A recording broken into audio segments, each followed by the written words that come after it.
According to Minecraft's new snapshot, clouds are now rendered further out. So I'm turning clouds on. Okay, that is like super far out. It is definitely true. Yeah, you can see the clouds from like further than my render distance. That's kind of cool. Apparently leads can now be taken off fences. So before, the lead would just break if you right clicked it. And now when I right click it, it's supposed to just give me the lead. Yeah, this one is true. It attaches to me. You can also shear to remove a lead now. And this is useful when you have multiple mobs leashed together, because right clicking the lead would just give it to me instead of removing it. Is it possible to walk on a happy ghast? I'm not talking about the one I'm standing on right now, one without a harness.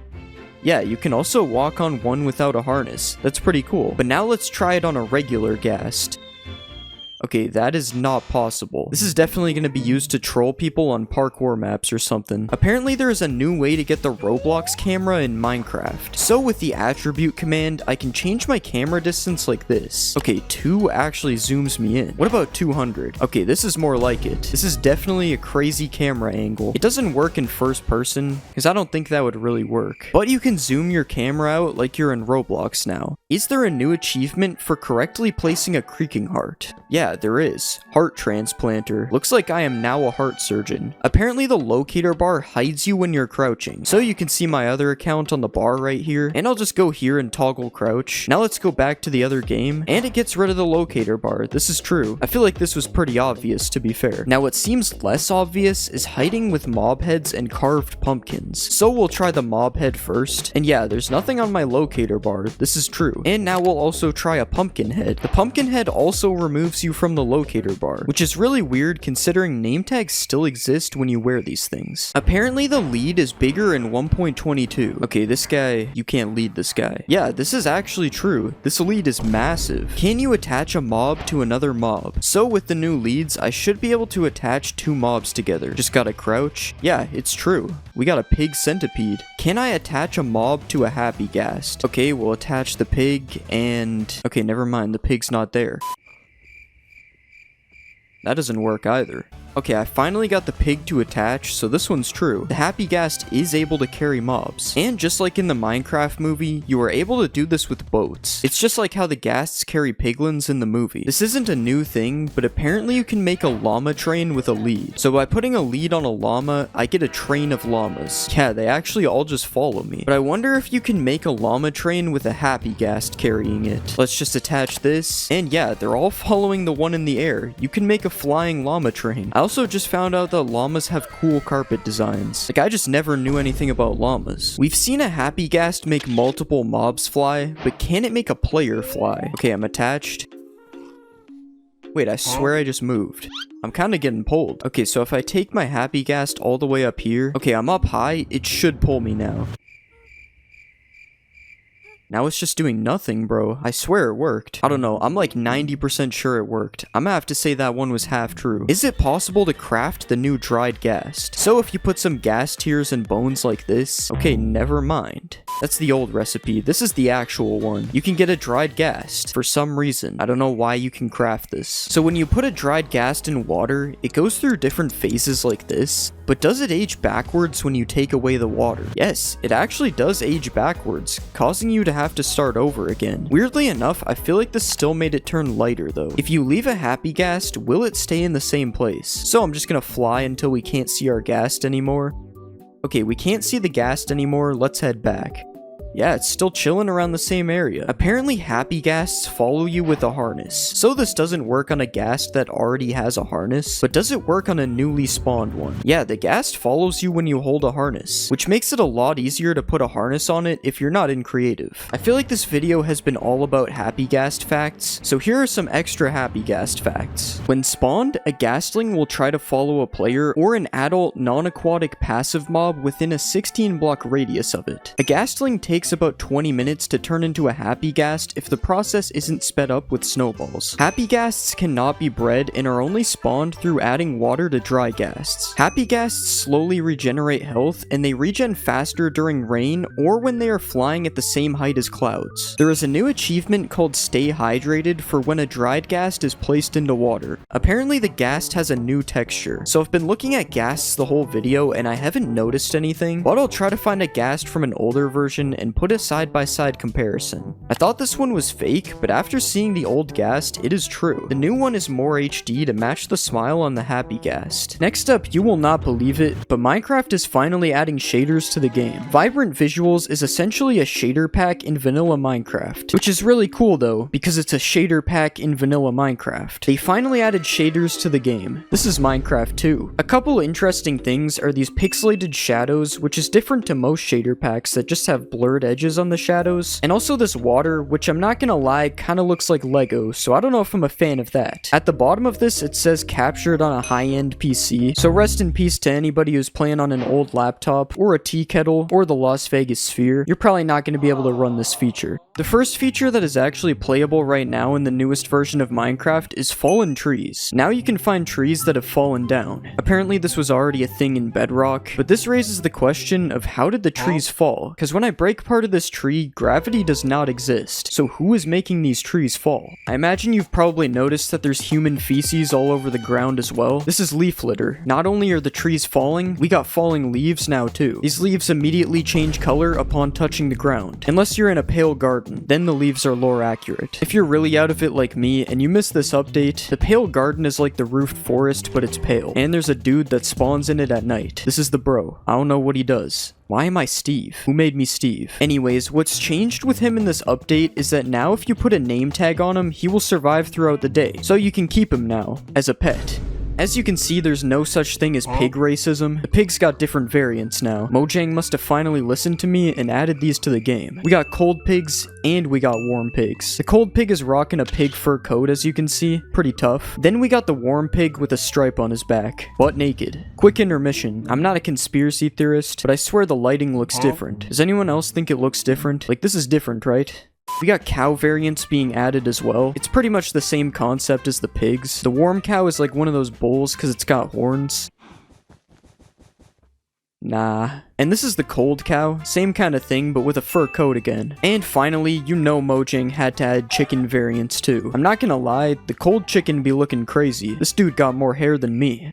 And instead of regular eggs, cold chickens now lay blue eggs, which I don't think they do anything different. It's just a way to get cold chickens in different biomes, I guess. And just like the other mobs, there's a warm chicken as well. It's yellow. Actually, it's kind of golden. No, it doesn't drop gold when you kill it. But you can get a brown egg from the golden chicken, and it's a similar concept to the blue egg. It's just used to spawn warm chickens instead. Now Mojang is so close to adding ducks. Just add ducks, please.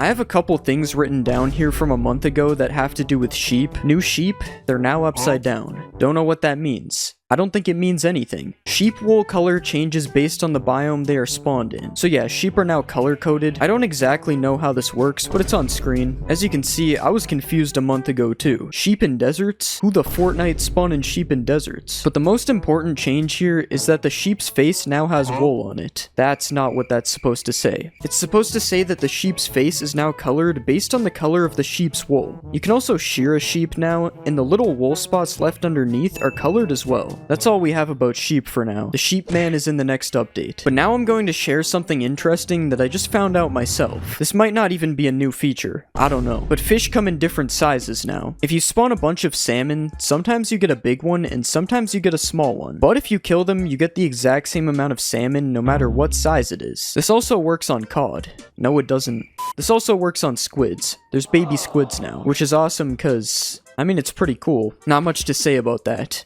Did that squid just turn into a baby when I punched it? I don't even know, man. There isn't really much to say about a lot of these updates, like the lodestone now being made with an iron ingot instead of netherite. And it can be found in ruined portals. It was already found in bridge bastions though, so like who was even crafting it anyways? And I just said something about one of the updates, so I guess I was wrong. Beacon beams are wider now when you are far away. You can find bundles in villages. I didn't even know the bundle got added to the game. It was like a mythical feature that I thought would never be obtainable in survival. And camels can now spawn naturally in the desert. All those things are random and have nothing to do with each other. But other than camels, the desert actually has gotten quite a few updates. To start off, we can get flowers from a cactus now. It's called the cactus flower, and it can be used to make pink dye, or it can just be used as a decoration, like the new dry grass that is found all over the desert as well. Similar to leaf litter, I think this is just an ambient block. I don't think anything can be done with it. It's kind of like the dead bush, except this one doesn't drop sticks. It does come in different sizes though. I also have written down that there are scary sounds in the desert now. I think it's just this sound,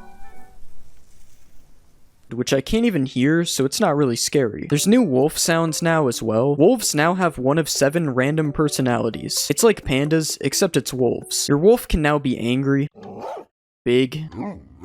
That's big AF. Your wolf can be cute. Your wolf can be grumpy. Your wolf can be puglin. And finally, your wolf can be sad.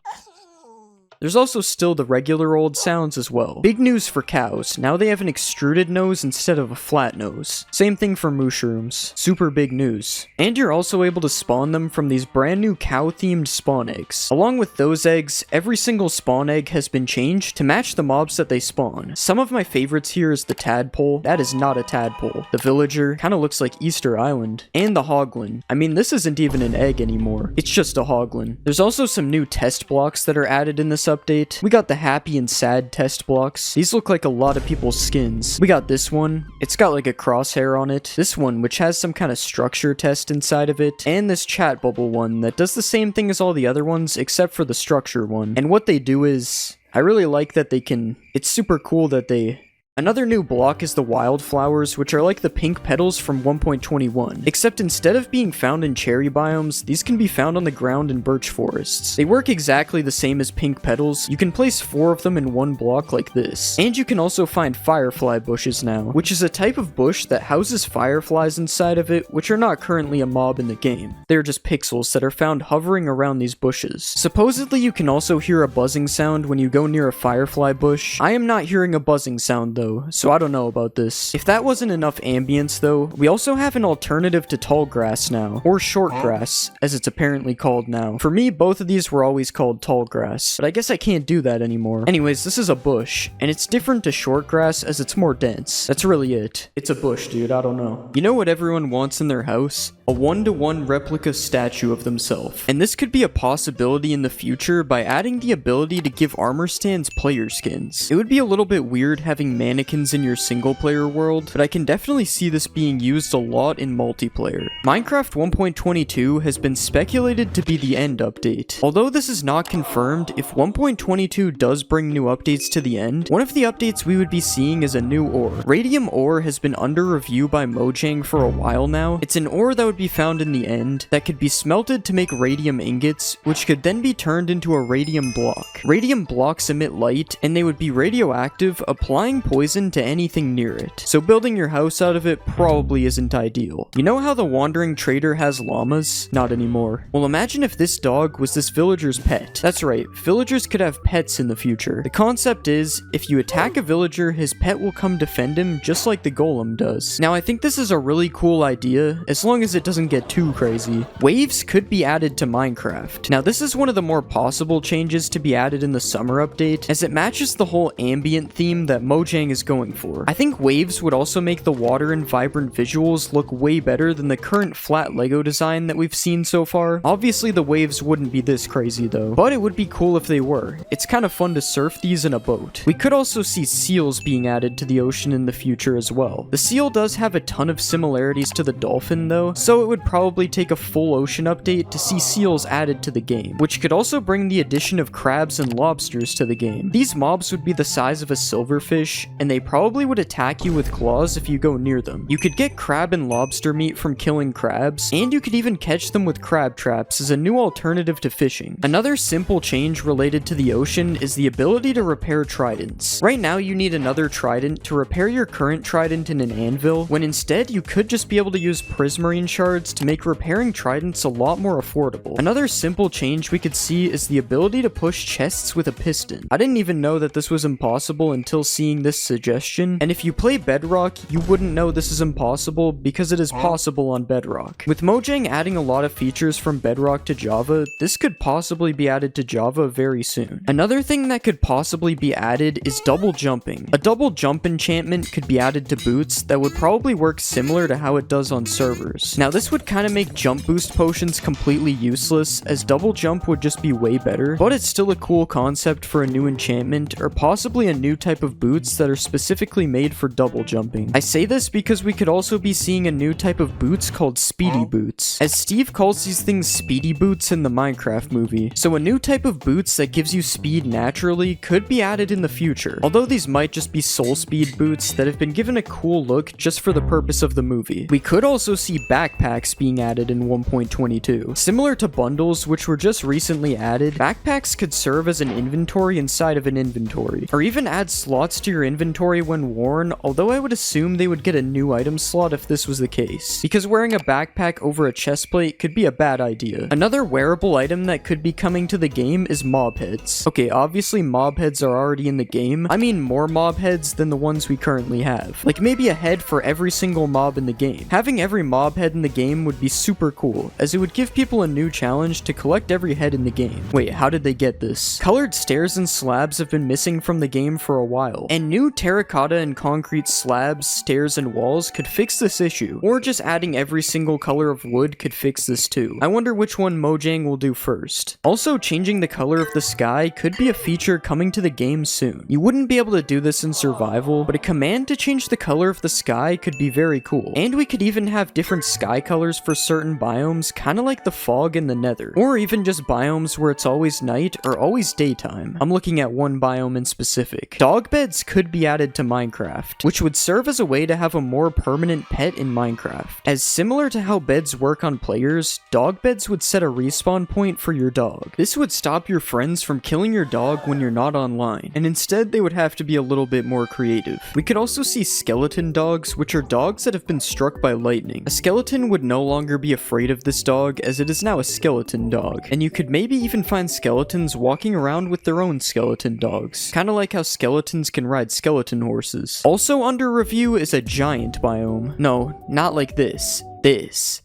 This guy wrote an entire essay about the giant biome, but pretty much it's a biome where everything is giant. I shrunk myself to give you an idea of how this would look. It's based off of the giant mob, where everything in the biome would be normal sized for the giant. The biome would be extremely rare, and the fights would be a lot more challenging as the bigger mobs would have more health, but because of this they would also drop more items. Imagine mining diamond ore in the giant biome, or a ruby, sapphire, and crystals in the new magic forest biome. I don't know how this post is under review, but this biome is a similar concept to the giant biome. It has giant trees, flowers, mushroom houses, and there's a new mob that would be the opposite of giant, the fairy. This kind of reminds me of the Twilight Forest mod, and it would be cool to get a biome with magic. Just please don't add spells. Spells get way too confusing. Another mod that could come to Minecraft is the Aether mod, but not really. The Skylands dimension is under review though. Based on the old Floating Islands world type, you would build a portal kind of like a nether portal that could take you to a new dimension that possibly has a new boss. Obviously I'm using the Aether for reference because the concept is very similar. The only difference here is that if you fall in the void in the Skylands, you get teleported down to the overworld. You don't just die. Beavers could also be a mob that is added in the future in Minecraft. A beaver would come with a new structure called a beaver dam, which is a reference to a beaver dam in real life if you couldn't tell. Beaver dams would be made of a new stick block, and beavers could even drop beaver skin to be used to make beaver armor, and this beaver armor would turn you into a beaver when you swim underwater. We could also see an oasis being added to the desert, as there have been a few desert updates recently. It would be a structure with palm trees, water, and bamboo. I do wonder if this would function like a real oasis though. Wait, where did it go? Alright, I'm gonna die of thirst now, GG. I wouldn't die of thirst if I had a grappling rope though. I wouldn't die of thirst at all in Minecraft actually. Wait, how? A grappling rope is a possible future item that can be used to go up things without using blocks. Beyond that, I don't see it being very useful, as there are blocks in Minecraft which you can use to navigate terrain. But it's Minecraft, so you never know. Rice could also be a new plant coming to Minecraft, except you would have to plant rice in water instead of in the ground. You could then harvest rice and use it to make some new food. You could have just a bowl of rice, you could make sushi, you could even make fried rice in a furnace, or even a bag of rice, which could be a cool new new block used to stop flowing water. Ignore that almost every other block in the game can already do that. A couple of insane things that I don't even know how they are under review is the red dragon that Notch planned to add years ago, which is still somehow under review to this day. The water dragon, as if the red dragon wasn't enough. I will say that the water dragon may have inspired the warden a little bit with the mention of the deep dark ocean. Hopefully it did, because this is way too many dragons. A giraffe, which isn't that crazy. I just say this because a Savannah update just happened and there was no giraffe added, so we probably won't be seeing a giraffe anytime soon. And finally the kraken, which is an underwater boss that is basically a giant squid that can grab you and shoots ink at you. There's a new structure being added in Minecraft 1.21 and it's called the trial chambers. The trial chambers is able to spawn in any biome and it usually is generated underground past the deep slate layer. As you can see, some of these structures can be pretty massive, and I also think they look pretty cool with the use of the copper blocks. It's definitely a very unique structure. The trial chambers are generated completely random, meaning it will be different each time, and they are actually filled with some pretty good loot. But obviously you have to be careful looting these structures as there are many traps along the way, and also there are these brand new trial spawners. The trial spawners will spawn mobs in waves until you kill them all to claim some additional loot, but the loot you get from completing the trials isn't that great right now. Hopefully it gets changed in the future. A cool fact about these spawners is that the blocks underneath them actually indicate what mob will spawn during the trials, and each chamber will have 3 different types of spawners: one melee, one small melee, and one ranged spawner. Right now these 3 spawners will be consistent throughout the structure, meaning if you get strays for the ranged spawner, that's it. Every ranged will just be strays in that structure. If you complete the trials, you can get a trial key, which as of right now I'm not really sure what it's supposed to do. Maybe it will be used to unlock different rooms once the update is released. And there is a 4th type of spawner available in this structure though, and it actually spawns a new type of mob, the breeze. The breeze is kind of like a blaze, except it's a wind-based mob instead of fire. And now that we have wind and fire, this means we're just missing the wave and the dirt. Even though the breeze looks similar to the blaze, it actually functions a lot differently, and it has some pretty cool abilities. To start, every time it attacks you, you get launched back like this, as if the breeze is blowing you away with its attack. The breeze is also able to leap towards you in between attacks, making it very difficult to run away from this guy. The breeze's wind attack can also open trapdoors and doors, which I think is a super cool feature for a Minecraft mob. The wind can also put out candles, and it can set off redstone, meaning you have to be careful when these guys are around. Another interesting thing about the breeze is that you can send its attack back at it, similar to when you're fighting a ghast. This also seems to make the breeze angry, as he seems to go into tornado mode if you do this too much. If you kill a breeze right now, it drops nothing, but I'm assuming this is going to change when the update is released, as this is a fairly new mob. Going back to the trial chambers, there are actually a lot of new blocks being added which are used in the making of this structure. Starting off, we have the most obvious one, which is these tuff bricks that are basically all over this structure. Tuff bricks are crafted by using 4 tuff to make polished tuff, which then can be used to create tuff bricks with the same recipe. There are also these chiseled tuff bricks found in the structure, which seem to give it a little more detail, and there is just regular chiseled tuff that is mixed in with the other new blocks as well. Each one of these tuff variants, including regular tuff, also comes with new stairs, slabs, and walls. And overall, I think it's really cool that they actually made the tuff block have a use, as it was just some random block that you find at deep slate level before. But tuff isn't the only block that got a bunch of new variants, as there will be a lot of new copper-based blocks in 1.21 as well. Starting with this block that is seen all over the new trial chambers structure, which is called the copper grate. The copper grate is unlike any other Minecraft block we've seen before, as it's sort of like a full block fence. Another unique copper block that is being added is the copper bulb, which sort of works like a redstone lamp, but it's a little more advanced, as it emits different light levels based on how oxidized the copper is. The copper bulb requires redstone to activate it if it isn't naturally spawning, and if it starts becoming oxidized, you can right click it with an axe to unoxidize it, which I'm pretty sure isn't a new feature, but I never knew it existed, so I'm putting it in here. There's also a new block called chiseled copper, which features this X pattern on it that looks super cool, and there are copper doors and trapdoors being added as well, which are the second type of metal doors to be in the game. The difference between iron doors and copper doors though is that you don't need redstone to open them. You can just right click them like any other wooden door instead. There also seems to be a handle looking thing that kind of looks like a key slot, and I think it would be cool if they made it so you can lock these doors with the new trial keys. But obviously that's not a real feature, that's just my theory of what it could be used for, because we've never seen a door handle that looks like this. If you play Minecraft, you probably know what a crafting table is, and if you don't, then I don't really know what you've been doing. But now you won't even have to use crafting tables anymore, because there is a new auto crafter coming in Minecraft 1.21. done. You need these items to craft the auto crafter, and once you've crafted this thing, you can right click it and place items inside it similar to a regular crafting table. The only difference is that you also have to use redstone in order to complete the craft. You can't just take it out like a crafting table. The crafter only crafts one item at a time, meaning you have to spam it to get your items out, but this shouldn't be a problem if you're using it in some kind of redstone machine and not just pressing a button like this. Unfortunately, this is the only redstone I know how to do, so I won't be using the crafter. Another thing you can do is toggle the slots on and off, making it possible to automate recipes that don't take up the entire crafting area, and obviously you can use hoppers and droppers to fill this thing, because if you couldn't, it would kind of be useless.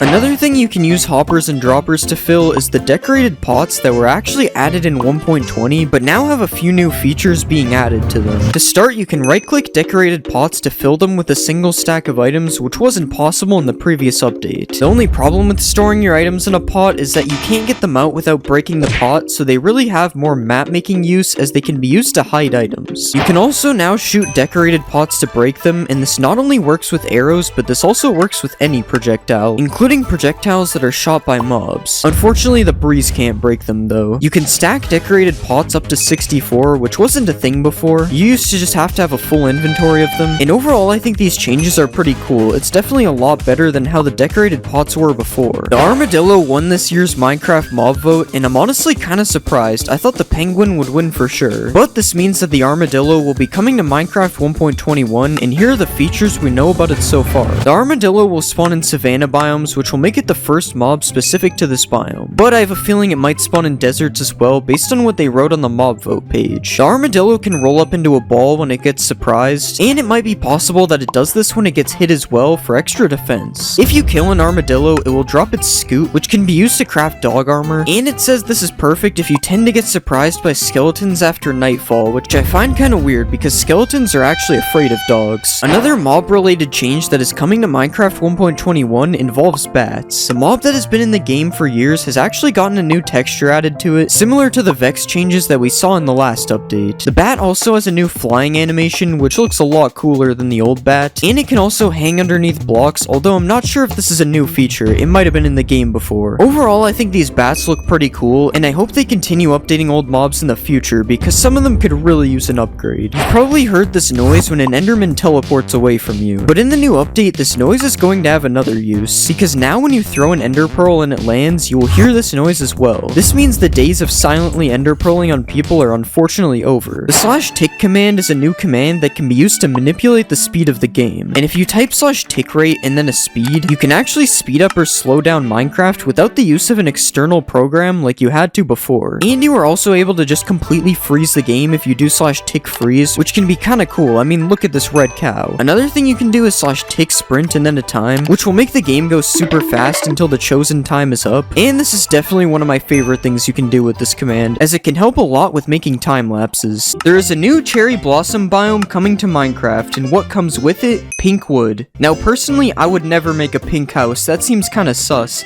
I didn't put that. I don't know who did that. That's Photoshop. I got hacked. Pretty much every imaginable wood thing can be made out of cherry wood now, including a boat. And the boat actually looks kinda good. I'm not even gonna hate this time. This biome also adds cherry leaves and these pink petals, which I think is a flower. You can bone meal dupe it, so it probably is. Overall, I think this biome is pretty cool, and all it's really missing is some white water. Wait, why did that noise play? Now, pink wood is obviously crazy, but it's nothing compared to some of the next features. Currently, there are 5 mob heads in the game, but there is actually a 6th one coming in 1.20. In the 1.20 snapshots, a piglin head has been added to the game. Now, I'm not sure how you obtain one of these things. I hope you don't have to kill a piglin for one, because that seems kind of unethical, but you gotta do what you gotta do. You would think these piglin heads would allow you to blend in, but you still end up getting a 5-star wanted level, and I don't even blame them. I would be upset as well if someone walked in wearing my head. That isn't the only change related to mob heads that we will be seeing though, and this next one is actually pretty cool. If you are familiar with how note blocks work, then you are not like me, but basically different blocks underneath equals different sounds. That's the simple way to put it. But now you can actually put a mob head on top of a note block, and it will make a sound that the mob would make, like this. Every head obtainable in survival is able to do this, and there's even a player head sound. I'm just kidding, I just wanted to do that, I don't know why. One of the biggest features in this update is the new archaeology feature, and in order to do the archaeology, you need to use a brush on some suspicious sand. You can't actually get anything from it unless you find it naturally, and suspicious sand is only found in desert wells and desert pyramids. Depending on the structure though, you can find some pretty crazy loot. In desert pyramids, you can find a pottery shard, TNT, gunpowder, emeralds, and even diamonds. And in a desert well, you can also find pottery shards and emeralds, but you can also find a brick, sticks, or suspicious stew. Unfortunately, you can't find any dinosaur bones in either of these. Something you can find in both of them though is a sniffer egg, but more on that later. There are 4 different pottery shards you can find, and if you do find pottery shards, it can be used to craft a decorated pot. But wait, what is a decorated pot? That's what I said when I read this. I don't even know if this is a new feature. Well, basically you can craft a regular pot like this, but if you want some cool caveman scribes on the side, you can simply switch out any or all of the bricks for a pottery shard like this. Then when you place the pot, instead of being lame and boring, you will have a very cool and unboring pot. The shard will only be on all 4 sides if you craft it like this though, allowing you to use all 4 shards if you're built like that to create a pot with a different image on each side. Now you're probably wondering what these pots are used for, and I'ma be real, I have no idea. Something I do know about though is the sniffer, Minecraft Live 2022's mob vote winner. The sniffer can be hatched from an egg which is found in suspicious sand, but it's not yet in the game, so I can't show you. But what I can show you is the crazy amount of animations this thing has. Like it can sniff, it can also sniff. Oh yeah, and it can sit down and dig for seeds, so that's pretty cool. A sniffer also feels happy according to the wiki. I wouldn't relate. These things can do a lot of things. That's a sentence said by somebody who doesn't know what they're talking about. The sniffer is a passive mob, and all it does right now is sniff and dig for ancient seeds out of the ground, but you are also able to ride a sniffer like this. Okay, that's not real, I baited you. This is actually a new feature though, it's the /ride command. It allows you to ride any mob, which is pretty cool. One of the seeds the sniffer can find is torchflower seeds, which are also used to breed sniffers to create a snifflet. That's what they're called. Torchflower seeds grow into a torchflower, which are just decorative as far as I can tell, and they're probably one of the coolest looking flowers in the game so far, but they're not even close to the coolest update in this video. There is another new mob coming to Minecraft 1.20, and no, it's not the warden shark. I don't know why it would be. It's actually the camel, a brand new mob based on the real life camel. The camel is a passive mob which can be found in desert villages, only the villages, not the whole desert. Camels can be ridden with a saddle, but the most interesting part of this is that 2 players can actually ride a camel at the same time. A camel is also tall enough to protect you from all the hostile mobs in your world, is what the wiki says as I die on my camel. To be fair, I was standing still, it actually does a pretty good job of blocking damage. Camels can actually sit, which is kinda crazy, but they are also bred using cactuses, which is kinda interesting. Like, why does a cactus hurt me, but I can just hold it in my hand? Camels have a built-in chest which works just like a chest does on a horse, and it also has a built-in dash ability, which is kinda crazy. This got me feeling like I'm playing Fortnite. With all this information, camels seem pretty OP, but you know what else is OP? Netherite armor. Netherite is getting a huge change in 1.20. Now, instead of just putting diamond armor or tools and a netherite ingot in a smithing table, you have to get one of these netherite upgrade smithing templates to go with it. You can find these netherite upgrades inside of Bastion remnants, and they can be duplicated using this crafting recipe. A lot of people have said this, but I think this feature is very bad for servers, as it basically allows people to gatekeep netherite. There is one good change coming for servers in 1.20 though, which is the new armor trims. These templates can be found in a variety of different structures, and they can be combined with one of these 10 materials and a piece of armor to make some sick designs like this. There are way too many unique armor combinations to show them all, so here are some of my favorites. You can also duplicate these templates with the same recipe as before, except the netherrack is switched out for the material on the template. Honestly, I think customization features like this are really good, and I hope there's more of these in the future. But even with how good this still isn't the best update in the video. We've talked about a new wood type being added already, but there is actually another one coming as well. It is now possible to craft a block of bamboo like this, and you can actually turn this thing into 2 pieces of bamboo planks like this. Here are all the things you can make using bamboo wood. It's pretty much the same stuff you can make with cherry wood, except there's this one block that's different, a bamboo mosaic. Bamboo mosaics can be crafted with 2 bamboo slabs like this, and you can also turn them into slabs and stairs like this. Honestly, I don't think this block looks that cool, and it's kinda expensive, so I don't know if I'll be using it. One thing I will be using though is the bamboo raft. It's basically a boat, but it's called a raft just like in one of my favorite games, Raft Wars 2. The cool thing about this though is that it has no walls unlike a boat. You can also put a chest on it like the other boats, but that's old news. This is 1.20 now. Something that isn't old news though is hanging signs. Hanging signs can be crafted using every type of wood, and as you can probably guess, you can hang them and write a message on them. You can currently hang them off the sides of blocks or from the roof like this. There is one downside to them though. Hanging signs have a lot less room to write on. Not a problem for me though, because there's only one message I wanted to write. Another new block coming to 1.20 is chiseled bookshelves. You probably didn't think of this, but chiseled bookshelves are actually used to store books. But the cool thing is, you can actually put enchanted books and written books inside of it as well. Basically, there are 6 book slots and each one can have a different book. This is pretty cool compared to normal bookshelves, which are basically only used for higher enchantments. The chiseled bookshelf is crafted like this and can be used as fuel in furnaces to smelt 1.5 items. I don't know why you needed to know that, but the wiki felt like it needed to tell me, so I'm telling you. You can also use hoppers and droppers to fill and also remove books from these bookshelves, so you could actually create a pretty cool library using this. If you play a lot of creative mode, you might be happy or mad, I don't know which one you will be honestly, to see that the creative inventory sorting has been changed. The items and blocks are now sorted into these 10 categories. If you play creative, let me know if this is good or bad. Personally, I think it's an L. I'm struggling to find a lava bucket. You probably already know that suspicious sand is being added to the game, but there's actually another sus block being added as well. Minecraft 1.20 will be adding suspicious gravel, which makes sense because sand and gravel are the 2 original gravity blocks. We don't claim this, but the dragon egg is valid though.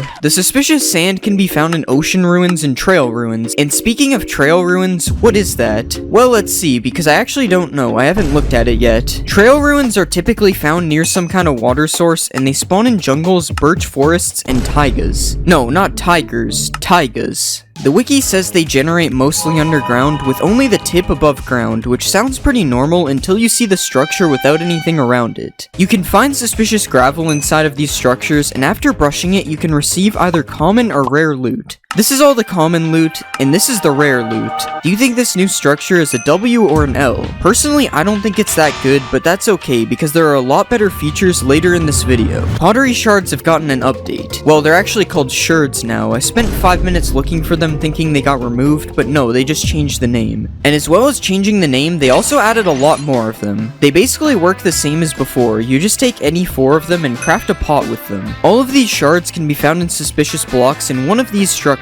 Desert Temple, Trail Ruins, Ocean Ruins, and Desert Wells. That's probably because these are the only places you can find suspicious blocks. Another thing that has been changed is a feature that was added in 1.19. The skulk sensor. Now I'm kinda stupid so I don't understand redstone, so I'm sorry if any of this is wrong. You can now use amethyst blocks to transmit the skulk signal to other skulk sensors. For example, if I place a skulk sensor in an amethyst block like this, and then I put another one 7 blocks away, the signal from the first one will make it to the other one, and it will keep going on for as long as you add them. That's not the only change though. A calibrated skulk sensor is being added as well. You can craft one of these like this, and basically what it does is filters which vibration frequency it detects through a redstone signal input. Yeah, I have no idea what that means. But this block is probably pretty important because Mumbo Jumbo made a video on it. It also looks kinda sus. A new music disc is being added in 1.20. There has always been a new music disc with every update, and this one can be found by brushing suspicious blocks inside of a trail ruin. I honestly haven't listened to the disc yet, but I'm playing it in the background of this part, so hopefully it sounds fire. Another new thing being added is actually a change to something that has been in the game for almost 10 years.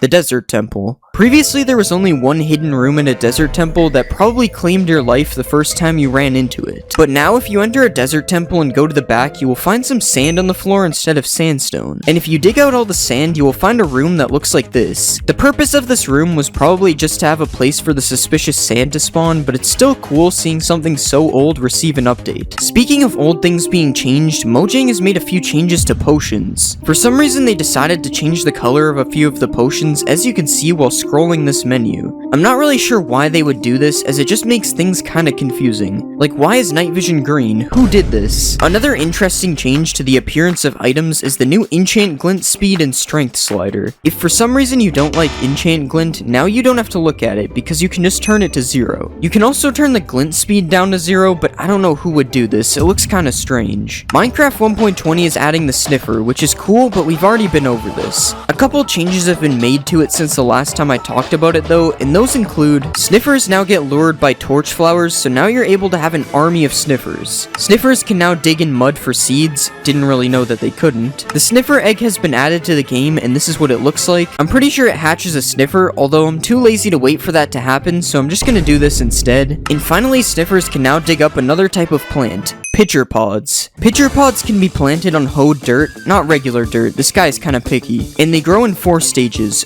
1, 2, 3, and 4. Once it grows up, you now have a pitcher plant, and as far as I know, it does nothing. It's just decorative. Oh wait, you can actually turn it into 2 cyan dye, but that's it. I'm gonna be honest, this one definitely looks better than the torch flower. But if I had to pick, I'd go with something like a poppy, because these things look kinda crazy. There are even more armor trims being added to 1.20. The razor, sharp, host, and wayfinder armor trims can all be found inside of the new trail ruin structure, but none of these things compare to the new armor trim found in the deep dark. Upon opening one of the chests in an ancient city, there is a 1% chance of getting the new silence armor trim. Now you might be thinking that it's not worth going through the effort to get an armor trim that only has a 1% chance of spawning in the most dangerous structure in Minecraft, but upon looking at the armor trim applied onto a full set of armor, this one is definitely worth it. Just look at this design. You can't even tell I'm wearing iron armor. Here's a screenshot of every combination you can make with this armor trim. Even the diamond on diamond looks amazing. Another amazing feature is the new display entities. With a single command, you are able to place a floating block wherever you want in your world. And what's even cooler about this is you're able to change the size and the rotation, meaning you can do some pretty insane things with this. You are also able to spawn some giant floating items in your world, and if you really want to be creative, you can place floating text in the sky as well. You probably thought it would say subscribe, didn't you? Another cool thing you can do with text is editing signs. Previously, if you made a spelling mistake on a sign, you would have to break it and start over again. But now you can spell as many things wrong as you want, because you can just right-click a sign and change the text without even having to break it. And that isn't the only cool change with signs though, and this one might be even cooler. Obviously, I just showed that you can right-click a sign and edit it, but if you right-click the other side of a sign, you are now able to write text on the back as well. So not only can you edit signs, but you can also write on both sides as well. Now all we're missing is the ability to draw things. If you're one of those people who likes to set everything on fire, then you are going to be very disappointed with this next update, or happy depending on where you are. That is because fire spread is being changed completely. Depending on what biome you are in, fire now spreads a lot faster or a lot slower. Generally, from what I can see, warmer biomes have faster fire spread, while colder biomes have slower fire spread. Unfortunately, this snow village gets to live another day. Luckily, there is still a way to burn down this village though, and that's with the new fill biome command. Similar to the command in World Edit, only a little bit more complicated because I don't have a wand to select the area. You are able to change naturally spawning biomes to any biome you want, including ones that don't normally spawn in the overworld. I really thought this would do something. I'm kinda disappointed. Another new command that is being added is the /damage command. Previously, if you wanted to damage yourself, you would have to find a way by being creative, but now you can just type a single command and boom, half your health bar is gone. You can also use this command on other players and entities, and this would probably be really funny to use against your friend who doesn't know how to play the game. The next new command is the /ride command, which I've already shown, but I just wanted to show that it is now fixed. I can actually ride the sniffer instead of sitting inside the green stuff. The final new command is /clone, and I honestly don't really know how to use this one, but apparently it kinda works like copy and paste in World Edit, so yeah. Punching a pufferfish in Bedrock makes it puff up, but in Java it does nothing. Punching a pufferfish should really make your hand puff up because of the swelling. It would hurt. In Java, if you fall in the void in creative mode, you die. Bro really died in creative mode. But in Bedrock, if you fall in the void, you can just walk on the void. This is just solid ground. You can also get this warning message for building down here in Bedrock. Java doesn't need to warn you though. It expects you to know this. In Bedrock, dyeing the water in cauldrons is an option, and it's what you use to dye leather armor, instead of crafting dyed leather armor like you do in Java. If you want to dye your Enderman, unfortunately it will just teleport away on Bedrock, but dyeing your Enderman on Java would be possible if you could put dye in cauldrons. But do not worry, cause while Bedrock doesn't allow you to dye Enderman, You can dye shulkers in Bedrock. Kind of the same concept as giving your dog a tattoo. You can just permanently change the color of a shulker while it's still alive. Also, if you play Bedrock and you really hate shulkers, you can just shove a chest inside of a shulker using a piston. Now you are just using your dyed shulker as a decoration on top of your chest. Java Edition unfortunately cares about shulkers, and you have to find different ways to harm them instead. You might have noticed I placed a lever on the side of a piston. You can't do this on Java without breaking it off. But Java might have destructible levers, but you can't destroy rails on Java. Not like that. You can't destroy rails with water on Java, but you can on Bedrock. Dogs in Bedrock can eat fish, but dogs on Java hate fish and only eat the finest of cuisine. And you are actually able to damage your vision by looking at the sun in Bedrock. This is why eye tests are available in Bedrock, and you can even get glasses for your player. Now I'm going to show you some features that are only in Bedrock, but will probably be added to Java soon. In Bedrock, leaves change color when it's snowing. In Bedrock, you can find vines growing randomly on any type of tree.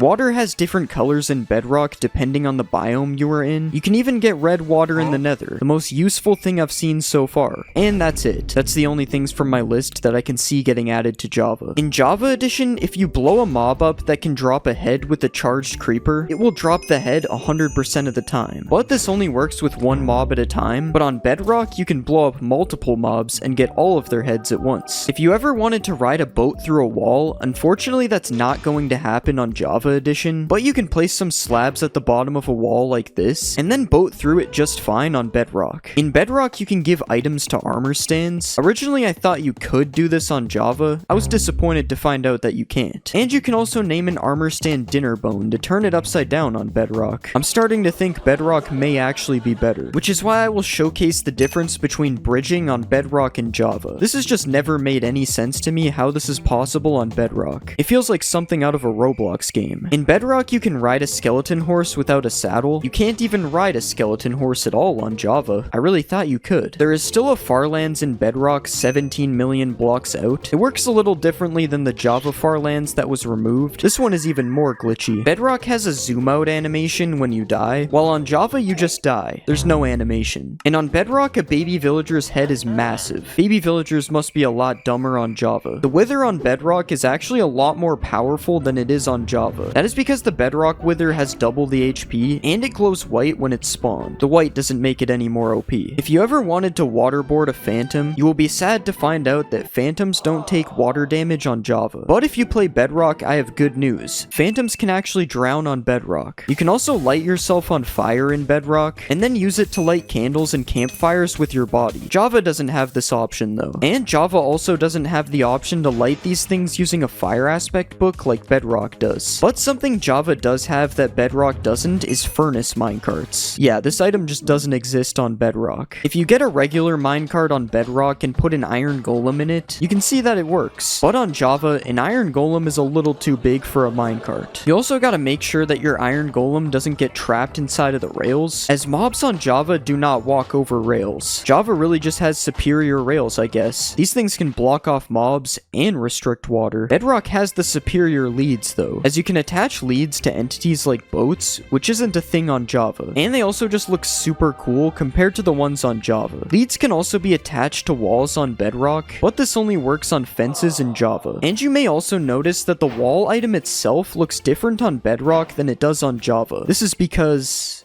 well, I don't know why it's like this actually. You can also look at iron bars on Bedrock and notice that they are a lot more symmetrical than they are on Java. And bubble columns look completely different between the two editions as well. I'm gonna say that Java wins this one. The bubble column looks way more natural. In Java, if you spawn a wandering trader spawns. But in Bedrock, if you spawn a wandering trader, it comes with 2 llamas at no extra cost. Bedrock always has the best deals. That is until you find out that carving a pumpkin on Bedrock only gives 1 seed, but on Java it gives 4. And if you've ever seen the inside of a pumpkin in real life, neither of these make any sense. I swear those things have infinite seeds. When you pull a crossbow back on Bedrock in first person, you can see part of your hand. On Java, you cannot see any of your hand, which means you don't have hands on Java. In Bedrock, you can place snow underneath flowers, and you can use bone meal on flowers to make them spread. On Java, neither of these things are possible. But what's possible on Java is climbing up a trapdoor ladder. ladder. And on bedrock, it appears you can't even place ladders on trapdoors. I've always hated running over soul sand without blocks. There's no reason for it to be this slow. But on bedrock, if you sprint jump over soul sand, it just isn't slow. And I think this has something to do with the absolutely amazing running animation on bedrock. Who doesn't run like this in real life? In bedrock, blocks that emit light glow on your hotbar. In Java, they don't. In bedrock, when you have view bobbing on, you get to see a lot of bobbing. Java lets you view less bobbing, but there's still bobbing. Shift-clicking blocks in your inventory has an animation on bedrock. There is no animation for this on Java. In bedrock, scaffolding looks different in your inventory than it does on Java, and holding an item in bedrock is slightly angled, but in Java, it's perfectly straight. You might be inclined to go for a swim while wearing an elytra, and unfortunately in bedrock, your elytra will deactivate if you go into water, but on Java, it actually remains activated for whatever reason. Now that you're underwater though, you can grow some coral with bone meal, but only in a warm ocean on Java, although this works in every biome on bedrock. After that, you can steal some aquatic mobs and experiment on them by giving them water breathing. In bedrock, they will survive on land with water breathing, and on Java, they will do the opposite of that. You might have also bucketed an axolotl while you were in the water, and this is what the name of your axolotl will look like on Java, and this is what the name looks like on bedrock. They got bro's whole government name, social security number, address. If you prefer setting mobs on fire rather than suffocating them, mobs turn orange and red while on fire in bedrock, but they only blink red in Java. You can also place a bunch of mobs in a small area in Java to start killing them, but on bedrock they just won't die. You can create a cannon with mobs on bedrock though, so they both have their positives and negatives. Similar to the detailed axolotl bucket, switching to an enchanted item on bedrock will actually show you all the enchantments. On Java, however, you actually have to hover over it in your inventory to see what enchantments they have. In bedrock, books display 2 pages at a time instead of just 1 on Java edition, and if you write anything offensive in your book on bedrock, it will become censored. This can also happen on signs, renaming items, pretty much everything where you can type.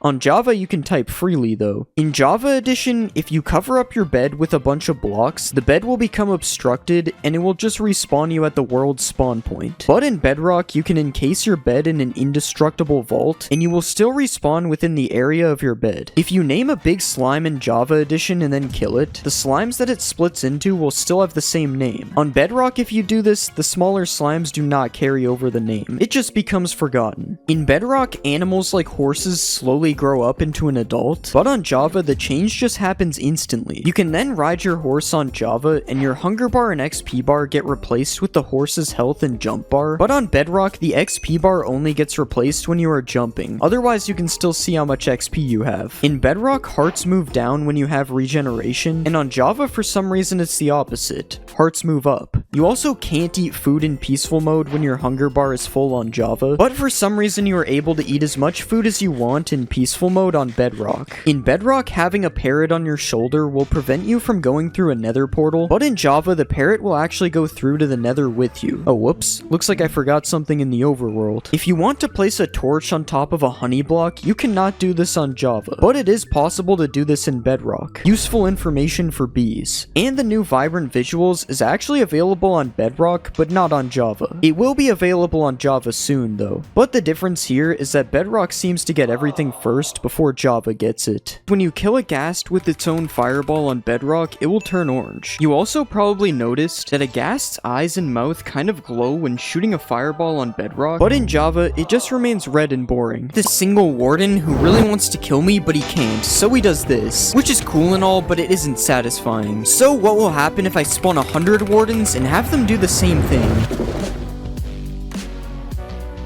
Oh my god, I'm pretty sure I went so high that it bounced me. And sure, that was satisfying, but not as satisfying as cutting down bamboo in this bamboo-only world, which I actually can't stop doing. And what's even more insane is watching this from above, just like covering the entire world in Skulk, which you can do with the help of a couple million Ravagers and a Skulk Catalyst. And now we wait as the entire world turns into Skulk. Wait, I wonder what would happen if I added even more of these. Okay, I think I broke it. There's a literal Ravager fountain coming from the sky. Oh my god. This is a chest full of random materials, which if placed a bunch of times like this, you can break all the chests and watch all the items fall out, which looks pretty nice. But the best part of this isn't the items falling, it's picking them up, which sounds super satisfying. I could literally do this for hours. Something else you can do is place a bunch of shulkers full of netherite above a lava pool, and then when you break them, this happens. And if you use a command block to place an infinite block like this, and then you use another command block to give yourself a 1 durability pickaxe every tick, you can infinitely break pickaxes, which makes this very satisfying sound. Uh-oh, I think I'm sick. I'm throwing up pickaxes. This is working quicksand in Minecraft, which can be made using this secret formula. First, you place some soul sand on the bottom, then you place some water above, and then you place some cobwebs on top of all that, and after that, you need to just place some sand on top that's ready to be dropped in. And now you can drop the sand and watch it all fall into place, which is pretty satisfying. After that, you have a working quicksand that you can't escape. But that's not the most satisfying part. If you remove the cobwebs like this, and then drop some more sand on the top, you can make this really cool bubbling effect, which looks like it doesn't even belong in the game. This effect can also be used in a square like this, which looks pretty nice, especially when all the sand and gravel breaks at the end. Or you can drop a line of sand and gravel like this, which kind of looks like a worm when it first drops. Another thing I found that looks pretty cool is this concrete powder turning to concrete like this, and I also tried it in a line, which looks pretty nice as well. This is a village that has a massive amount of dripstone above it, which is already kind of cool to look at, and I'm going to be dropping the dripstone on the village using this machine here. Oh my god, I think my PC is going to explode. Hopefully it looks good on replay, because I literally can't see anything. Okay, somehow we actually had a couple of survivors this time, but I'm going to add a layer of anvils, sand, and gravel to drop on the village as well. And now let's spawn Timothy. Hopefully he survives. Okay, first let's drop the anvils. That was much less laggy. Now let's add some sand. It's looking like Bikini Bottom down there. And finally the gravel. Okay, there's no way Timothy survived all that. Oh wait, he's actually right here. Honestly, doing that had me feeling like I was 9 years old again, so let's try some things we all did as kids in Minecraft. First, I'm going to be burning down a forest. Okay, this is taking forever. I guess I have to do it the old-fashioned way. Now that's some good forest burning. What about blowing up a ton of TNT? I think this was a mistake. If you make a box like this, and then place a repeating command block to spawn zombies, you can make an infinitely dying zombie. That's not what I meant to do. What you can actually do is spawn a bunch of zombies inside of the box, and then you can kill them all with a sweeping edge 100 sword, and it's honestly pretty satisfying. I wonder what happens if we make the box even bigger. Okay, that was so much better. Another satisfying way to kill a bunch of mobs is with a piercing crossbow. But this crossbow isn't gonna cut it. It only killed 4 of them. We need a max piercing crossbow. Alright, and let's kill the villagers in 3, 2, 1... Okay, it didn't reach the end, but we'll just pretend it did. What happens if you break these plants that go up to sky limit? It's literally raining twisted vines. Now let's do the cactus. Okay, that one actually looked kind of nice. What about the sugar cane? Whatever this thing is. And finally, bamboo. Bamboo definitely has my favorite sound out of these. But something that might sound better is a massive dripstone hitting the ground. Okay, let's just use this genius redstone timer to make sure we don't miss the sound. And now we fall all the way to the bottom. I like how it just gets faster the more that fall. Apparently, if you place a bunch of end crystals inside of each other, it looks really satisfying. But it doesn't seem to be working for me, so I guess we have to use a command block. I think we placed them on the wrong block, but it's definitely working. This thing actually looks so cool. I can't believe this is in Minecraft. Wait, I wonder what happens if we touch it. For this next one, let's build a giant cactus farm. And yeah, that's pretty much it. Just watching them pop up all over the place is really satisfying. Another satisfying thing we can do is place skulk sensors in a row like this, and then we can fill all the empty slots up with TNT. And now finally, if we drop an item on it, it makes this really cool pulsing effect. Oh yeah, I forgot it would all blow up. For this next experiment, we are going to need a massive pyramid, so let's build that. Okay, that literally took me almost 30 minutes and I didn't even finish it. But now what we can do is place water in the middle and watch it all flow down the pyramid. Was that worth the 30-minute wait? Probably not. We can also drain all the water as well, but it's definitely not as satisfying as watching it flow down the pyramid. Earlier, we dropped a bunch of anvils on a village, but I wonder what it would look like if we dropped it on a regular world. Okay, it kind of just started. I didn't mean for that to happen. But yeah, that was still pretty cool. Now let's take a break from experiments and check out some of the most satisfying maps in Minecraft. These are 7 colored rings made by Winks, and when you fly through them one after another, it's actually really cool to look at. Just like this massive spiral made by Oak, which looks especially cool if you fly through it with an elytra like this. This is an island in the shape of a Mobius strip that was also made by Oak, which I honestly have no idea how it works, but it's definitely really satisfying to look at. And another thing that I don't understand is this Penrose triangle made by Aliscata, which also looks really cool from far away. Wait, I wonder what will happen if I turn it to sand. These next 3 builds were made by Adamax EP, and these are more like illusions, but they are still really satisfying to look at, especially this one, which will probably make you dizzy if you spin fast enough. If you put a Jeb name tag on a sheep, it makes it rainbow, so I wonder what will happen if I make a big pit and fill it with Jeb sheep. This is pretty normal, I see this every day in survival. Okay, now this is insane, you can barely even tell that there are sheep in the hole. Next, let's create a sand-only world and see what happens. Oh wait, I have to break the block first.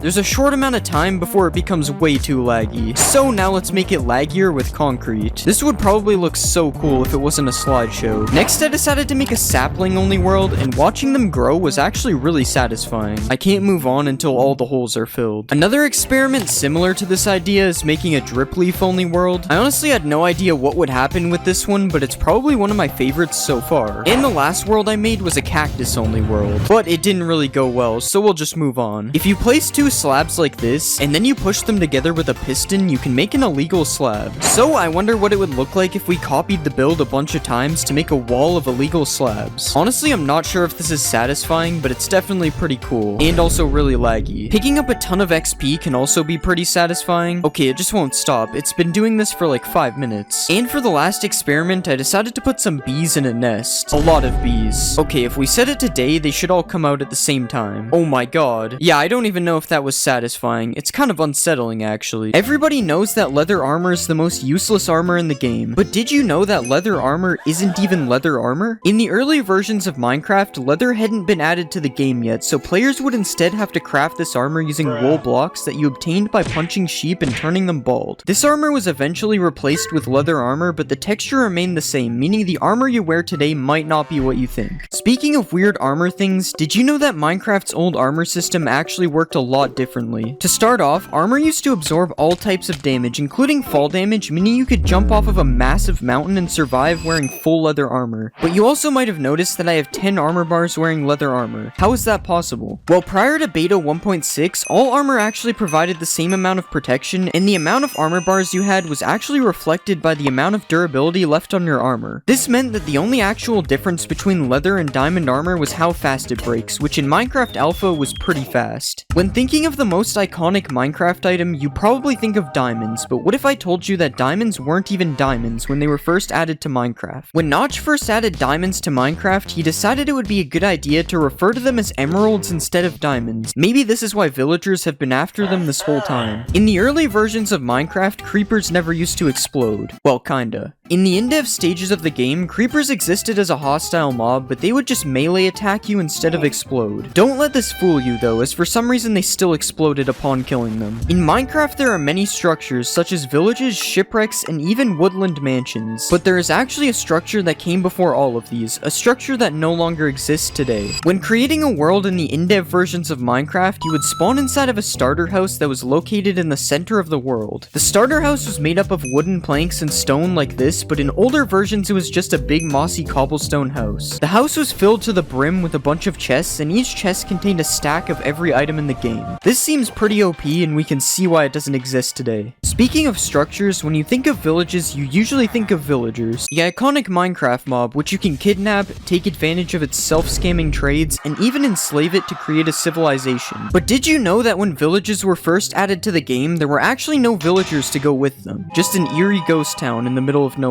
You've probably milked a cow in Minecraft before, maybe even a mushroom cow if you were looking for some soup. But I bet you've never milked a squid before, and that's because you were only able to milk squids for a short amount of time in beta 1.2 before Mojang later removed this feature. Why could you milk a squid in the first place? That I have no idea. One of the most cursed things in Minecraft is placing water in the nether, which is made completely impossible by having it instantly evaporate upon being placed. This wasn't always the case though, because in earlier versions of Minecraft you could actually place ice in the nether, and then when it melted, it would cause water to flow out like normal. You better keep this information out of the hands of the wrong people though, or you might end up with an ocean in the nether. Minecraft's blocks have seen major updates over the years, but there are some things about these blocks that used to be completely different. To start, chests used to take up an entire block, causing you to actually be able to use them as a building block, and it didn't look that bad. Furnaces used to have a stone layer on top instead of the cobblestone that we see today, and climbing ladders used to require only one ladder every 2 blocks instead of a straight line. But did you know that a secret slab used to exist in the game? In the really early versions of Minecraft, Notch added the dirt slab to the game, which was supposed to help make the mountains look more natural. But as you can see, it didn't really work. Most people think that crying obsidian was added in the nether update, but crying obsidian was actually seen in the game's files all the way back in beta 1.3. But instead of looking like this, it looked like this. I can see where the crying in the name comes from now. In beta 1.4, locked chests were added all around the map as an April Fool's update. Upon clicking on these chests, you would just be given a prompt telling you that you need to buy a Steve Co. supply crate key to open the chest, which was obviously a joke. These chests would end up getting removed from the world generation in the next update. I guess we'll never know what was really inside of these chests. Do you think Minecraft brewing is confusing now? Well, it's nothing compared to Minecraft's original brewing system. In beta 1.9 pre-release 2, cauldrons were added to the game and their original use was to brew potions. All you had to do was click a water-filled cauldron with a potion ingredient, and then you could retrieve the potion using a glass bottle. Seems pretty easy, right? That is until I tell you there were 30 different potions in the game, all with confusing names. That brewing system was crazy, but not as crazy as time travel being added to Minecraft. In the beta 1.8 pre-release, Mojang added the ability to build a time machine in survival Minecraft. Well, you don't actually need a time machine, you just need to press F6 to go back in time and F7 to go forwards in time. I wonder if Minecraft will ever have a 4D version in the future. In Snapshot 15W14A, another April Fool's update, attacking mobs is completely disabled and the only way to progress is by left-clicking mobs to increase your hearts, which was also known as the love meter. This update added a bunch of mobs that were never seen again, such as the love golem, the pink wither, and even the smiling creeper, which upon exploding actually gives you flowers instead of killing you. None of this was as weird as the way you beat this update though, which is by gaining a certain amount of hearts and then completing a Minecraft-themed game of Minesweeper. I think from now on I'll just stick to playing regular Minecraft. Regular Minecraft isn't always so regular though, as the original method of respawning the Ender Dragon was added in Snapshot 15W31A. In this snapshot, you could respawn the Ender Dragon simply by building a creeper's face out of clay inside of the end. And no, I'm literally not joking, this one is real. Also in beta 1.9 pre-release 3, you could locate the stronghold based on these massive glass pillars that came out of the ground, and upon entering the portal room, you might notice something a little different about the end portal. That end portal was not nearly as different as the original Endermen though. When Endermen were first added to the game, they actually had green eyes, and upon attacking them, they would make zombie sounds instead of the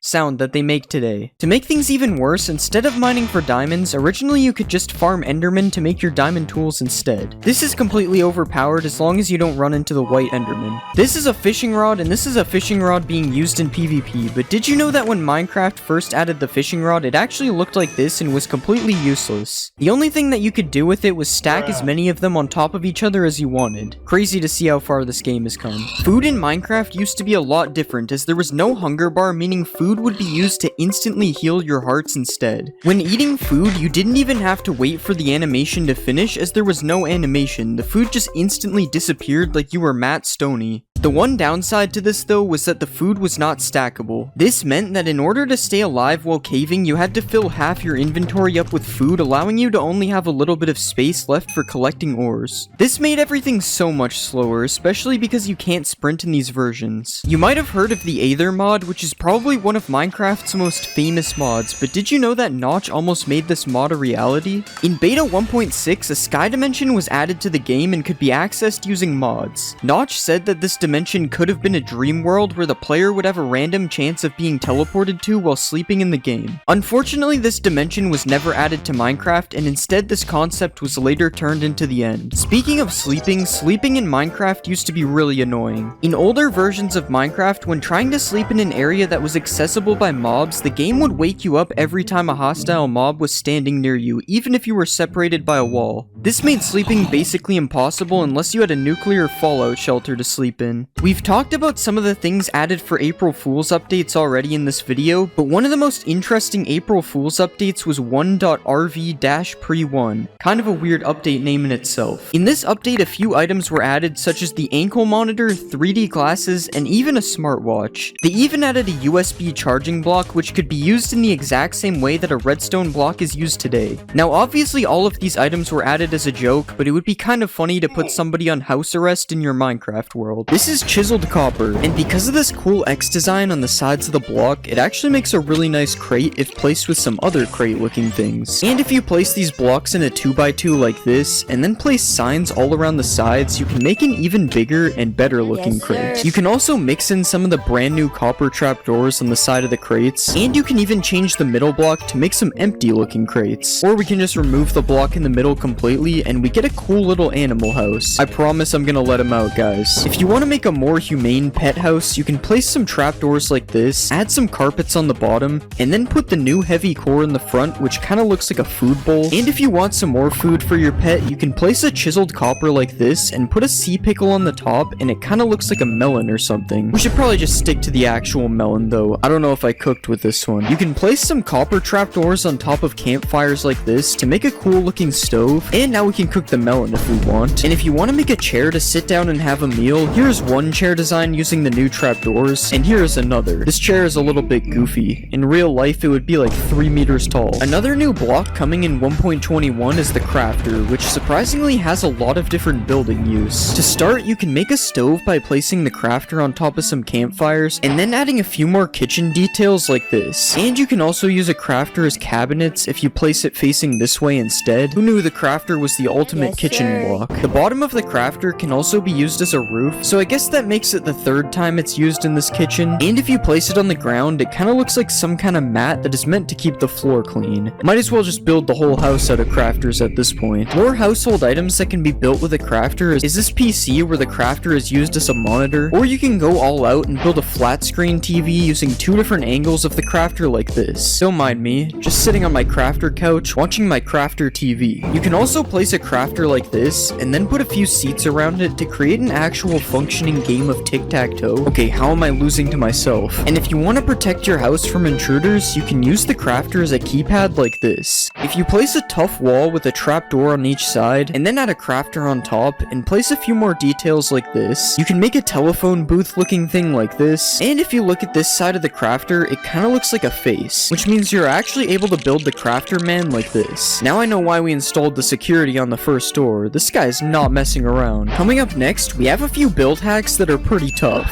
Tough bricks look kind of like stone bricks, so you can mix them together to make a nice looking pattern. Just like how chiseled tough and polished tough go together nicely if you place them on the floor. You can also use the top of chiseled tough bricks to make a really satisfying floor design like this. This is so cool, it almost looks like it's 3D. And if you take the side of regular chiseled tough and place it in a cave, it kind of looks like old transcriptions on the wall. This doesn't really work the same with chiseled tough bricks though, it kind of looks out of place. These brand new chiseled tough blocks can be used to make really nice looking pillars because of their unique designs, and if you want to make a fence out of tough walls, it actually looks really nice mixing them all together. You can even put one more block up on some parts like this, and then place a heavy core on top, and it kind of looks like a light that isn't on. If you pair the new tough walls with a few iron blocks like this, it looks like some kind of power station thing that would probably look good on top of a building or something. And I also found this robot guy you can make, which uses all the new blocks in the build, including the heavy cores for the eyes. I don't know why, but it kind of looks more like a frog than a robot. Speaking of heavy cores, the heavy core is actually a really useful block for builds. Well, it probably is for someone who actually knows how to build. But still, you can place it on top of a table like this, and it kind of looks like a mug or a thermos. And as we saw earlier, if you place it in an item frame, it kind of looks like eyes, which is especially scary if you just place it around a dark cave like this. I'd say I sure hope no one's watching me, but this is a video, so I hope you are. A mace is made from a heavy core, and it kind of looks like a utensil when it's placed placed on the table from earlier, and if you want to use the heavy cores as eyes without an item frame, I accidentally built this crab out of tuff. You can also build this crab out of copper if you prefer your crabs to be cooked before you put eyes on them. Remember what we could have had instead of the armadillo. Now obviously our crab is pretty cursed, but there are some even more insane build hacks coming later in this video. But first we have these copper trees, which are just oak trees except the leaves are replaced with copper grates. And if you really want to 1.21ify this, you can replace the logs with a tuff block of your choice to really make this look like a 100% real tree. You can also place a bunch of water beside your tree like this, and you can even make one of these water lilies with a copper trapdoor and a coral fan on top. Why is this thing called a brain coral fan? What is Minecraft hiding from us? Whatever they're hiding is probably in these pipes, which you can make out of copper trapdoors like this, and if you want to just make a bridge out of copper trapdoors, you can do that. Not really sure if this is a build hack though, it's just a bridge. Copper grates are really useful, as since they are see-through, you can use them to make windows like this. Guys, I swear I'm not in prison. And if you want to use them for something that looks less like you committed a crime, you can make some fences by mixing them with other copper blocks as well. You can also just switch the grates out for a trapdoor for a different window design, and this also works with the fences, although it looks a lot easier for trespassers to climb them now. The copper bulb is a new block that emits light, and you know what that means? Lamps. You can make this simple lamp design using either oxidized or normal copper plus some similar colored fences like this, or if you want to be fancier, you can place some copper blocks as a base like this, put a tough wall above it here, and then add some fences on top of the wall,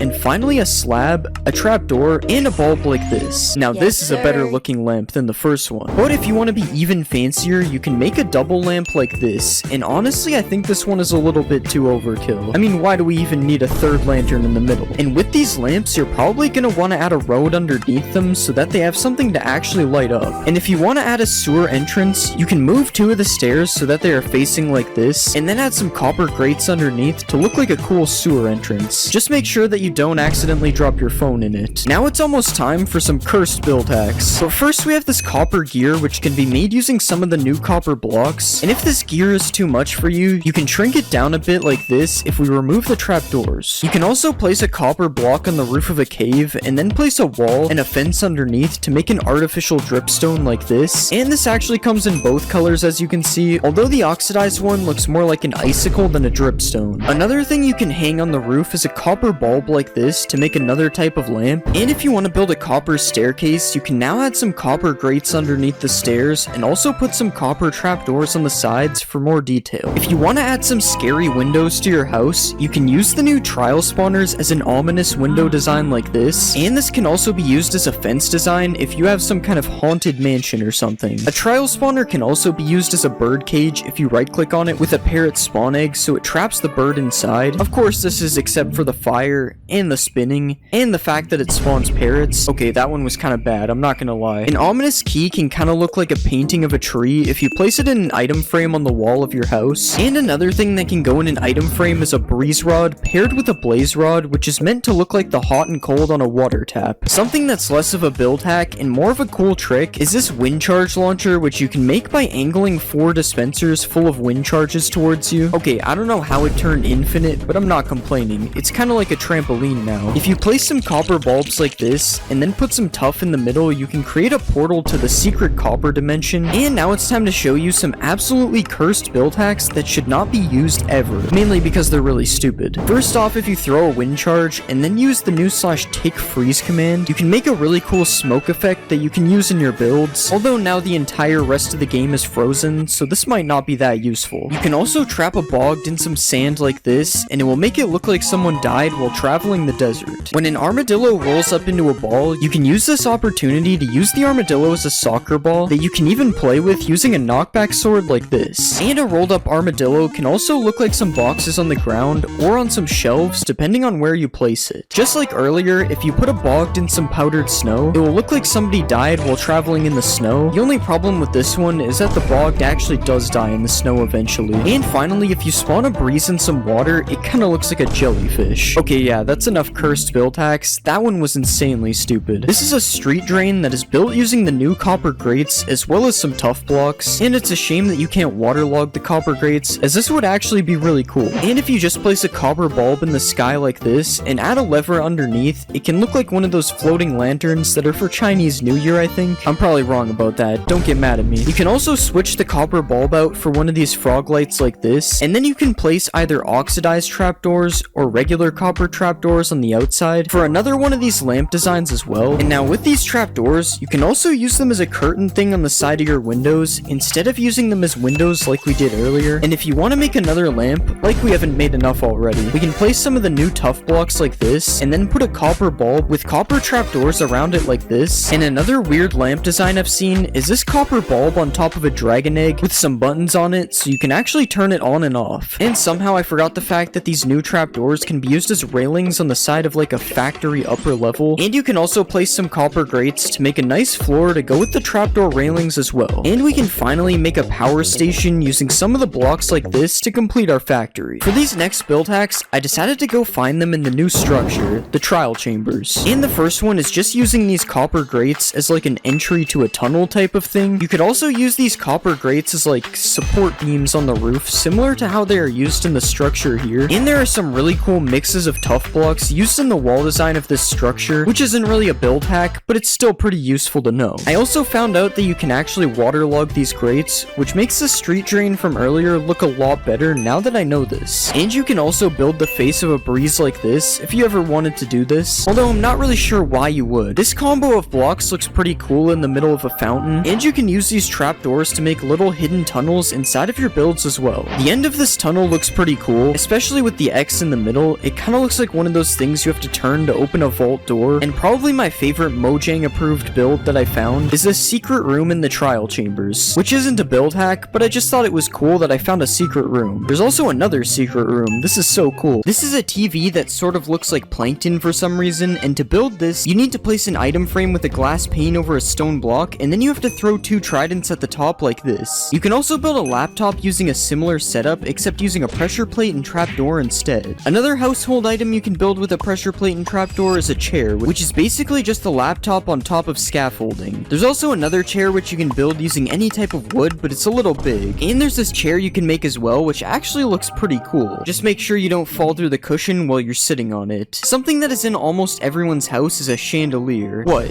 You don't have one? Okay, maybe it's not this fancy, but I'm sure everyone has a small chandelier that can be built like this with signs all around the outside of it. It's more like a lamp, I'm pretty sure, but calling it a chandelier makes it seem fancy. If you want to build a kitchen, you'll probably need a fridge, and luckily you can build one using quartz, some item frames with this slab in it, and some banners. And if you even want to take this a step further, you can place a dispenser behind the banner and then put some food in it so it's more realistic. Speaking of food, you can use a waterlocked slab to make pasta like this. And you can also use a dispenser to place some armor stands inside of a slab and make a tiny grill cooking meat like this. If you eat too much food, you're gonna want to use the bathroom, and luckily you can make a toilet by placing a diamond helmet as water under a stair like this. And after using the bathroom, you might want to light some scented candles, which you can make really long by placing an end rod underneath. Finally, you can make a garbage bin that actually works by placing a bunch of paintings around a cactus. And if for some reason you want a large clock in your house, you can build one by placing some slabs on the side, a slab and sign like this, a block with an item frame on top, and then a bell in the middle.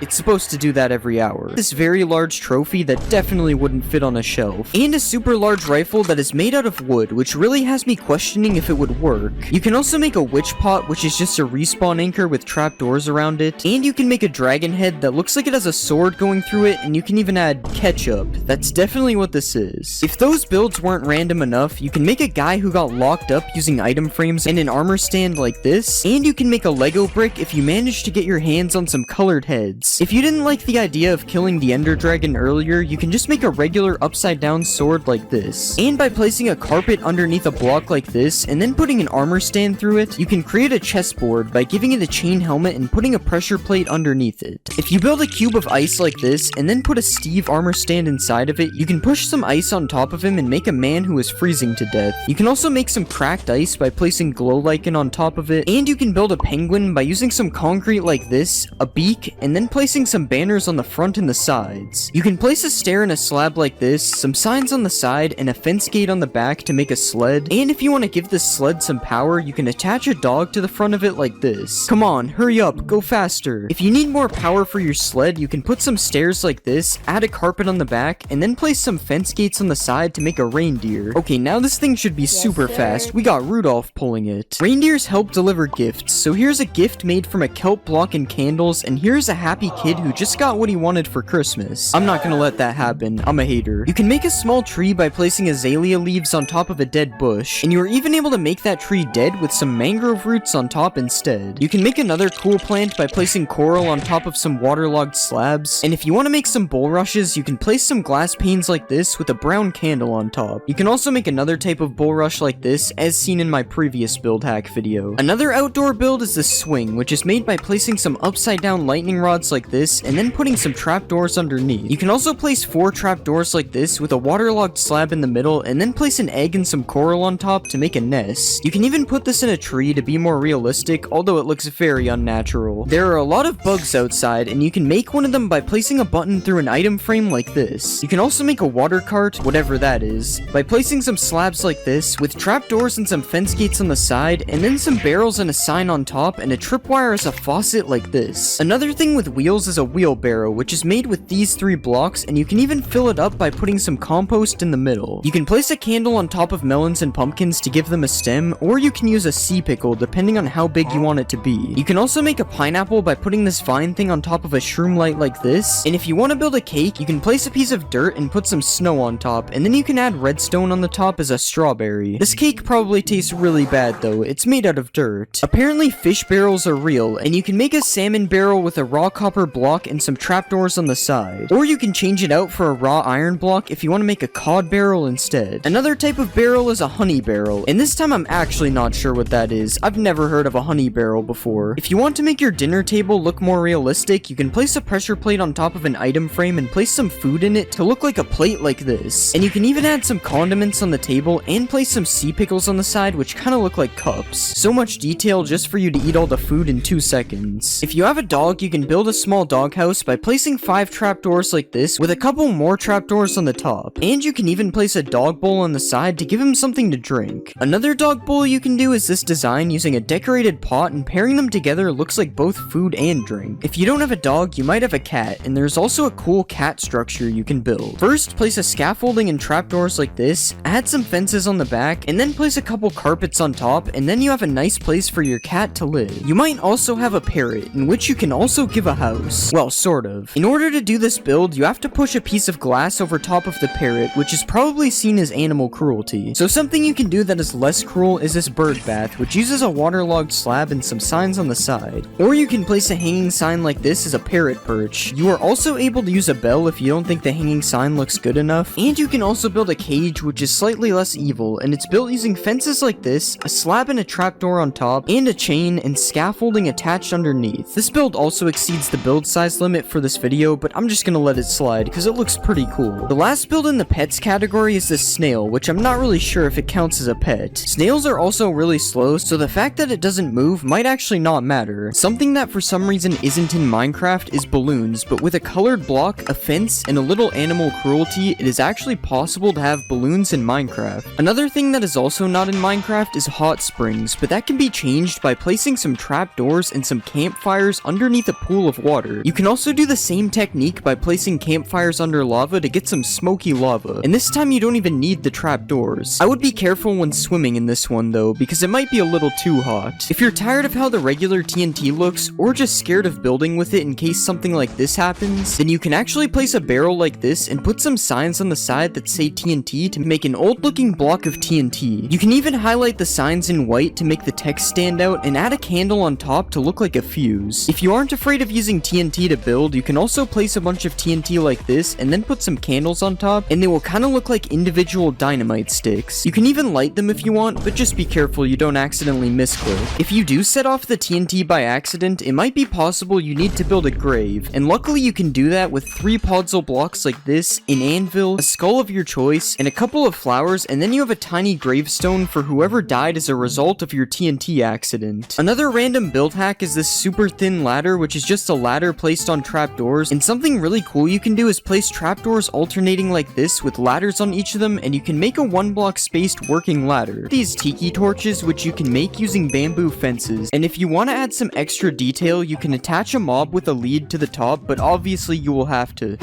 You can also make one of those bulrush things that are found in swamps, and if you want to make corn, you can place a bamboo fence on top of 2 bamboo sticks instead. You can also place some bamboo fences alongside some real bamboo to make it look like dead bamboo, and you can even take it a step further with some oak fences which look extra dead. If you want to sell some bamboo on the black market, you can place some signs around the bamboo blocks and it will look like it's packaged up, or you can also stack a bunch of bamboo rafts to make a pile of bamboo. Another cool thing you can do with bamboo is place an item frame underneath a bamboo button to make a block of cheese. But this is probably some pretty moldy cheese. There are a lot of things you can make with a decorated pot, such as this pillar design, this tiny lamp, or this palm tree, which you can even mix with some of the different designs to look like carvings in the wood. But something really cool you can do with these pots is if you place one of these in the ground and then you put a carpet on top of it, it kind of looks like a pet bowl for your dog or your cat or your person. You can also place a pot underneath a moss carpet, and depending on what's around you, it can either look like an anthill or a landmine. If you place these pots with a bunch of gold, they kind of look like money bags, and if you place them with some TNT and then light a candle on top of it, it kind of looks like a bomb that's about to explode. Speaking of bombs, you can also hang one of these pots from a chain and then put a campfire under it like this, and it kind of looks like a cooking pot. You can also build a faucet type thing coming out of the ground and then place a glass pane in a pot underneath it to make it look like it's being filled up with water. Another cool thing you can do is place some pots in a palm tree and they will look like coconuts. And you can place a pot as a base for a street light like this, or you can even place it at the bottom of some bushes, which looks slightly better than a cauldron. You can also place a couple of these pots on top of a house, and if you combine this with some cobwebs, it actually looks like a chimney. But one of the most interesting uses for these pots is to make a punching bag that you are actually able to use in game. Okay, you can't really use it, but you also can't tell me I'm not punching it. Now obviously those hacks are cool, but it's time to show you some of the most illegal build hacks known to man. If you apply this armor trim to a leather helmet and then place it 1 block deep on an armor stand, you can use a piston to push a bookshelf through it, and it kind of looks like a stray book sitting on top of the shelf. Another thing you can do is dig out a big hole and then fill the whole thing with string, and after that you can do a little bit of animal cruelty and cover the whole thing up with carpets to get this rug design. Huh, that's weird. It looks like my rug is moving. Something else you can do with the sniffer is you can place some blocks through a sniffer's nose and then add a slab and some signs on the side to get a really interesting cushion design. Or if you're really ballin', you can use a sniffer's snout as a base to make a golden sink. Another thing you can do with a sniffer's nose is you can place it in the roof and then put a couple of fences and an end rod underneath it to make a lamp. Okay, this one was kind of a stretch. You can still see his face. Something you can do with a camel is you can place its head through a roof and it kind of looks like one of those bear heads you see on a wall in some rich guy's house. And you can also spawn a camel in the ground and then place some sand over top of its head to make it kind of look like a little sand dune coming out of the ground. You can even place a saddle on top of the camel to make it so you can sit down on the beach with a towel beneath you. Now those were definitely some illegal build hacks, but they still aren't the best build hacks in this video. This is a pumpkin, this is a melon, and this is an eggplant. Okay, it's not actually an eggplant, it's cherry wood with a sea pickle on top, but it actually looks pretty close. Another melon trick you can do is place bamboo planks with glow lichen beside a pumpkin, and it kind of looks like a dead pumpkin. Also, if you place a bamboo block in a field of melons, it kind of looks like some kind of squash. Everyone has seen these trapdoors being used as a fence, but you can actually use a hanging sign to make a pretty cool fence as well. Speaking of hanging signs, you can do some really cool things with them, such as this one-way door, which works by hanging a sign from the top and then hanging another sign underneath it. You can also make a little doggy door on the side of your house like this, or you can place it in front of your brand new cherry wood doghouse as well. Staying on the topic of farming, you can place 2 fences in the air like this, and if you place a hanging sign underneath it, it will look like a shovel that is sticking out of the dirt. You can also replace these fences with lightning rods or end rods to make different types of handles as well. If you want to make a table, you can place some hanging signs like this to make table feet, and you can even make the table legs a bit longer if you like things that are longer. Hanging signs can also be used to make a broken jungle bridge or a useless ladder, depending on how you see it. And you can place them in a pattern like this to look like a gate that is restricting your access to something. Something I bet you've never seen is a stoplight in Minecraft. Okay, you've probably seen one, I just didn't know what to say, but by placing a red sign, an oak sign, and a blue sign like this, it can kind of look like a stoplight even though 2 of the colors are wrong. Another thing you can do with the the different sign colors is hang them over top of a campfire like this to make different stages of meat cooking. But probably the most interesting hanging sign hack is this parrot perch design. I'm just kidding, it's actually a working swing which can be made using 2 chains like this, a hanging sign on each side, a trapdoor on the bottom middle, and then a boat as a seat. And after you do that, you have a working swing. Well, you can't really swing on it, but I mean I'm sitting on it, so it kinda works. You can also make another swing by doing the same thing as before, except instead of placing 1 trapdoor, you place 3 on the bottom and then 3 on the back to get another really cool swing design. This time you aren't able to sit on it. If you're trying to be some type of supervillain, all you have to do is place some redstone behind one of the chiseled bookshelves, and then you can attach a couple regular bookshelves to some sticky pistons to make a secret door inside of your library. Something else you can do with chiseled bookshelves is build a cool floor design like this, and you can even make the bookshelf look like eyes when you put a slab in front of it. If you place the bookshelf with a stone slab in a cave, it kinda looks like something is staring at you through a crack in the wall, but that isn't the coolest thing you can do with the chiseled bookshelf. If you place a bunch of bookshelves beside each other, you can actually build things using the books inside of the bookshelves. I guess suspicious sand isn't the only thing that's sus in this update. Minecraft 1.20 adds a piglin head, and what can you do with it? Well, to start, you can place it on top of an armor stand, but that's boring. Instead, if you want a piglin in the overworld, you can place a piglin head on top of a sign and it will kind of look like a tiny piglin. And if you really want to be him, you can make a hanging sign float, attach 2 signs on the side, and then add a banner on the back and a piglin head on top to create the boss piglin. His outfit kind of looks like Lord Farquaad.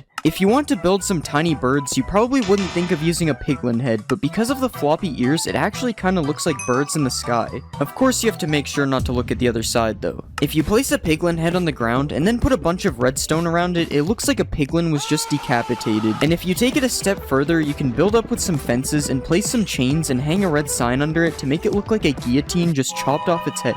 Have you ever wanted to build a giant snail? You probably haven't. But you can by placing a cherry slab, a sideways cherry log, and a nether brick wall with a couple of candles on the top. Now we have giant snails to go with our giant spiders. Another giant animal you can build with cherry wood is a pig. If you place 2 upside down stairs like this and add some slabs on the top, you get a pig. You can then add a button on each side for eyes and a cherry button for a nose and a tail for extra detail. Speaking of pigs, you can also make pork with cherry wood. If you place a sideways cherry log and then attach it to 2 fences using chains, it kinda looks like a piece of ham is being cooked over a fire. Another cool cherry wood build is this garden fence, which can be made using an illegal trapdoor technique that I didn't even know existed. You can even climb this thing if you try hard enough, so that's cool. Another thing you can put in your garden is a cherry tree, but not that one is lame. If you use cherry fences as logs and pair it with azalea leaves, you can make a really cool looking miniature tree. Something else that looks cool is this trapdoor window, which you can make using bamboo or cherry wood trapdoors depending on your build. In Minecraft 1.20, a pink boat will be added, but if you think this design is boring, you can actually make your own pink boat instead. If you place some slabs in the water like this and then add a fence in the middle, you can move 2 boats as close to the fence as possible and then add some trapdoors on the side and a flag on the top to make a better looking boat. The only problem is this boat doesn't really move. If you place a netherite upgrade in an item frame, you can use it as an up or down arrow for like an elevator or something. I don't really know. I don't know about you, but I think Minecraft lacks different mob variants. Like, you know those texture packs with like 20 different cows? That should just be Minecraft. So today I added new upgraded mob variants to Minecraft, like this amber chicken, which is actually a mob in Minecraft Earth. For some reason the chickens in this mod flap their wings all the time, and I'm not fixing it. I'm just gonna call it a design choice. If you kill the amber chicken, instead of chicken, you get an amber. And if you place this amber in the crafting table like this, you can actually make amber armor. The armor isn't really that good though, because it's actually made of feathers. The amber was fake. Another fake item comes from the bronze chicken. When you kill the bronze chicken, it drops a bronze chicken, which appears to be cooked chicken, but it's not.